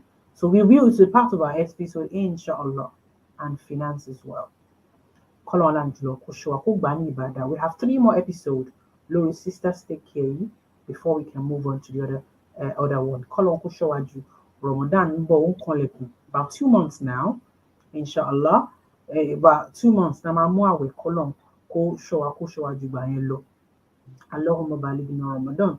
Kọ́lọ́run tètè gbà ní ìbàdàn kó má fi wá sílẹ̀, kó ṣàánú fún wa. Gbogbo ẹni tó ní ìdààmú kan àbí kejì, ẹ tún farabalẹ̀ tí má délé máa ń wo fídíò yìí náà tún mú tèmi. Ibi tí máa kù sí, ibi tí máa weak sí, máa mú, máa jókòó ní. I will try to balance. Ẹ tún jókòó kẹ́ tún wò, ẹ ṣe ẹ̀ pẹ̀lú àwọn èèyàn. Ọlọ́run á san yín lẹ́san lórí. Sọ̀rọ̀ Quran, lọ sínú wá. We are talking about nǹkan tó ń ṣẹlẹ̀. These are real world circumstances. So tó jẹ́ pé ńgbà mi kì í ní àǹfààní láti sọ lórí àwọn platforms, Islamic platform. But it is very important. Ajia, Sister Balkis, Saliu, Ajia Oriyomi, you are welcome. Ṣé mo dúpẹ́. So ó ní àwọn kankan yìí dé nǹkan tá a fi ń gbé ayé ní. Àwọn nǹkan tá a fi ń gbé ayé leléyìí. So we need to discuss them and we ask Allah subhanahu wa ta'ala to bless you with every knowledge you shared with us today, Sister Oriya. May Allah accept the Salah Jariya. May Allah accept as ibadah from all of us, and may Allah reward us abundantly. Thank you so much for all of you supporting us. You that support our radio program, you that support our esteemed feed when we ask you that support us one way or the other, we appreciate you. I know some people that every single Friday, they are here with us. Mr. Olabisi Shadari, I love you for the sake of Allah. May Allah reward you abundantly. Alhaja Waelina Bari, I really appreciate you so much. May Allah bless you. Alhaja Wafalsat Babalola, every single time you are always with us. Ati be, Sister Motoke Sude Osaka, I appreciate you. Thank you, everybody. But I just have to appreciate every single Friday. They are always there for us. You can be part of them as well. Join us. We are here to share knowledge. We are here to empower and encourage ourselves. We are here to learn from one another. If you think you have something important, something you think people will benefit from, you want to discuss with us, please do give me a call. Give us a call, text us or messages. We'll come together, find a day, and we'll talk about it. So we can agree on you to help around, to heal, to be happy, to be more fruitful, to be more productive. So society will more money, peace. Ọlọ́run ti fún wa lórí ọ̀fẹ́. So learn how to do it. Ọ̀tọ̀ ni ká sìn Ọlọ́run, ọ̀tọ̀ ni kí àjọṣepọ̀ wa ká mọ bá a ṣe máa ṣe to help one another. Ọlọ́run á ṣe ní rọrùn. So if there's any topic you want us to discuss, a ní àwọn pending topics kan táwọn èèyàn ti nígbà tọ́rọ̀ yìí ṣe ọ̀rọ̀ abẹ̀rẹ̀ sisters take care brush your side.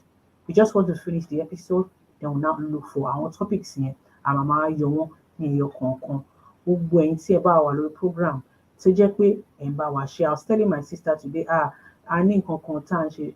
Sometimes people get carried away, sometimes like, we're all trying. Just ẹ jẹ́ ká gbìyànjú, let's support one another. Kò ń ṣe àwọn program tó wá ti máa ṣe máa ṣe gbogbo ẹ̀ la máa lórí kọ. So there are some things that are actually more important. There are some things that will heal the society, that will heal the world. There are some programs that are very educational. We need to invest our time in, the time we share with other people, so they can learn, so we can find peace, so we all can be happy, and God will bless us for that. I really appreciate your time. I love everyone for the sake of Allah and His Rasul. I appreciate you. Thank you so much for everybody for your love and support in the last couple of years. Inshallah, next year is going to be 10 years, and you have been supporting us. I'm saying this, I'm so happy for the grace of God, and I'm very happy and thankful to all of you. God will bless all of you. God will be with you. God will accept from all of us. I appreciate you. I love you for the sake of Allah, and I ask Allah subhanahu wa ta'ala to reward you abundantly. Please remember to help someone in need, to help us to empower someone. Esteem feed. You've only got 2 days. Your 5, 10, 20 pounds will put a smile on somebody's face. Don't miss the chance. Don't wait till tomorrow. Don't wait till next week. Do it now. Do the standing order or do the direct transfer. Whichever amount you can afford. Help someone. Help someone to realize and actualize their dreams. God will bless you abundantly for that. I remain your sister, your daughter, your friend, Nafeesa Ayeola. With myself and my beautiful sister Rodia, we are saying Assalamu alaikum wa rahmatullahi ta'ala wa barakatuh. We will meet again next week, inshallah. Assalamu alaikum. Wa alaikum salam wa rahmatullah. Jazakallah khair. Esteem feed ètò tó ń sọ ẹkún dẹ̀ fún àwọn tí ó kù díẹ̀ káàtó fún empowerment and food donation ìrónilágbára láti fi oúnjẹ fún àwọn ẹni tí ebi ń pa. Ẹ jẹ́ ká jọ ṣe lẹ́ẹ̀kan sí bí ẹ ṣe ń bá wa ṣe lọ́dọọdún nítorí pé a kò lè dáṣe. Èyí tí ó wáyé láàrin December 2021 àti January 2022 báǹkì wa tí ń fowó sí ni Barclays Bank. Name Jum'ah and Self-Esteem, sort code 208956, account number 436-160-96, pẹ̀lú reference yẹn ọ́fíìsì Esteem Feed.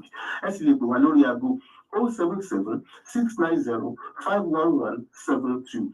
Email wa ni ss.esteem@gmail.com. Facebook @esteemfeed. YouTube Jum'ah and Self-Esteem. Ọlọ́run á bùkún fún wa lọ́pọ̀lọpọ̀ bí a ṣe ń ṣe é. Jum'ah and Self-Esteem olùkéde. Ẹnikẹ́ni tí wọ́n bá nípa láti ṣe ìrànlọ́wọ́ fún òun náà lẹ́nìkejì rẹ̀ tọ́jú rẹ̀.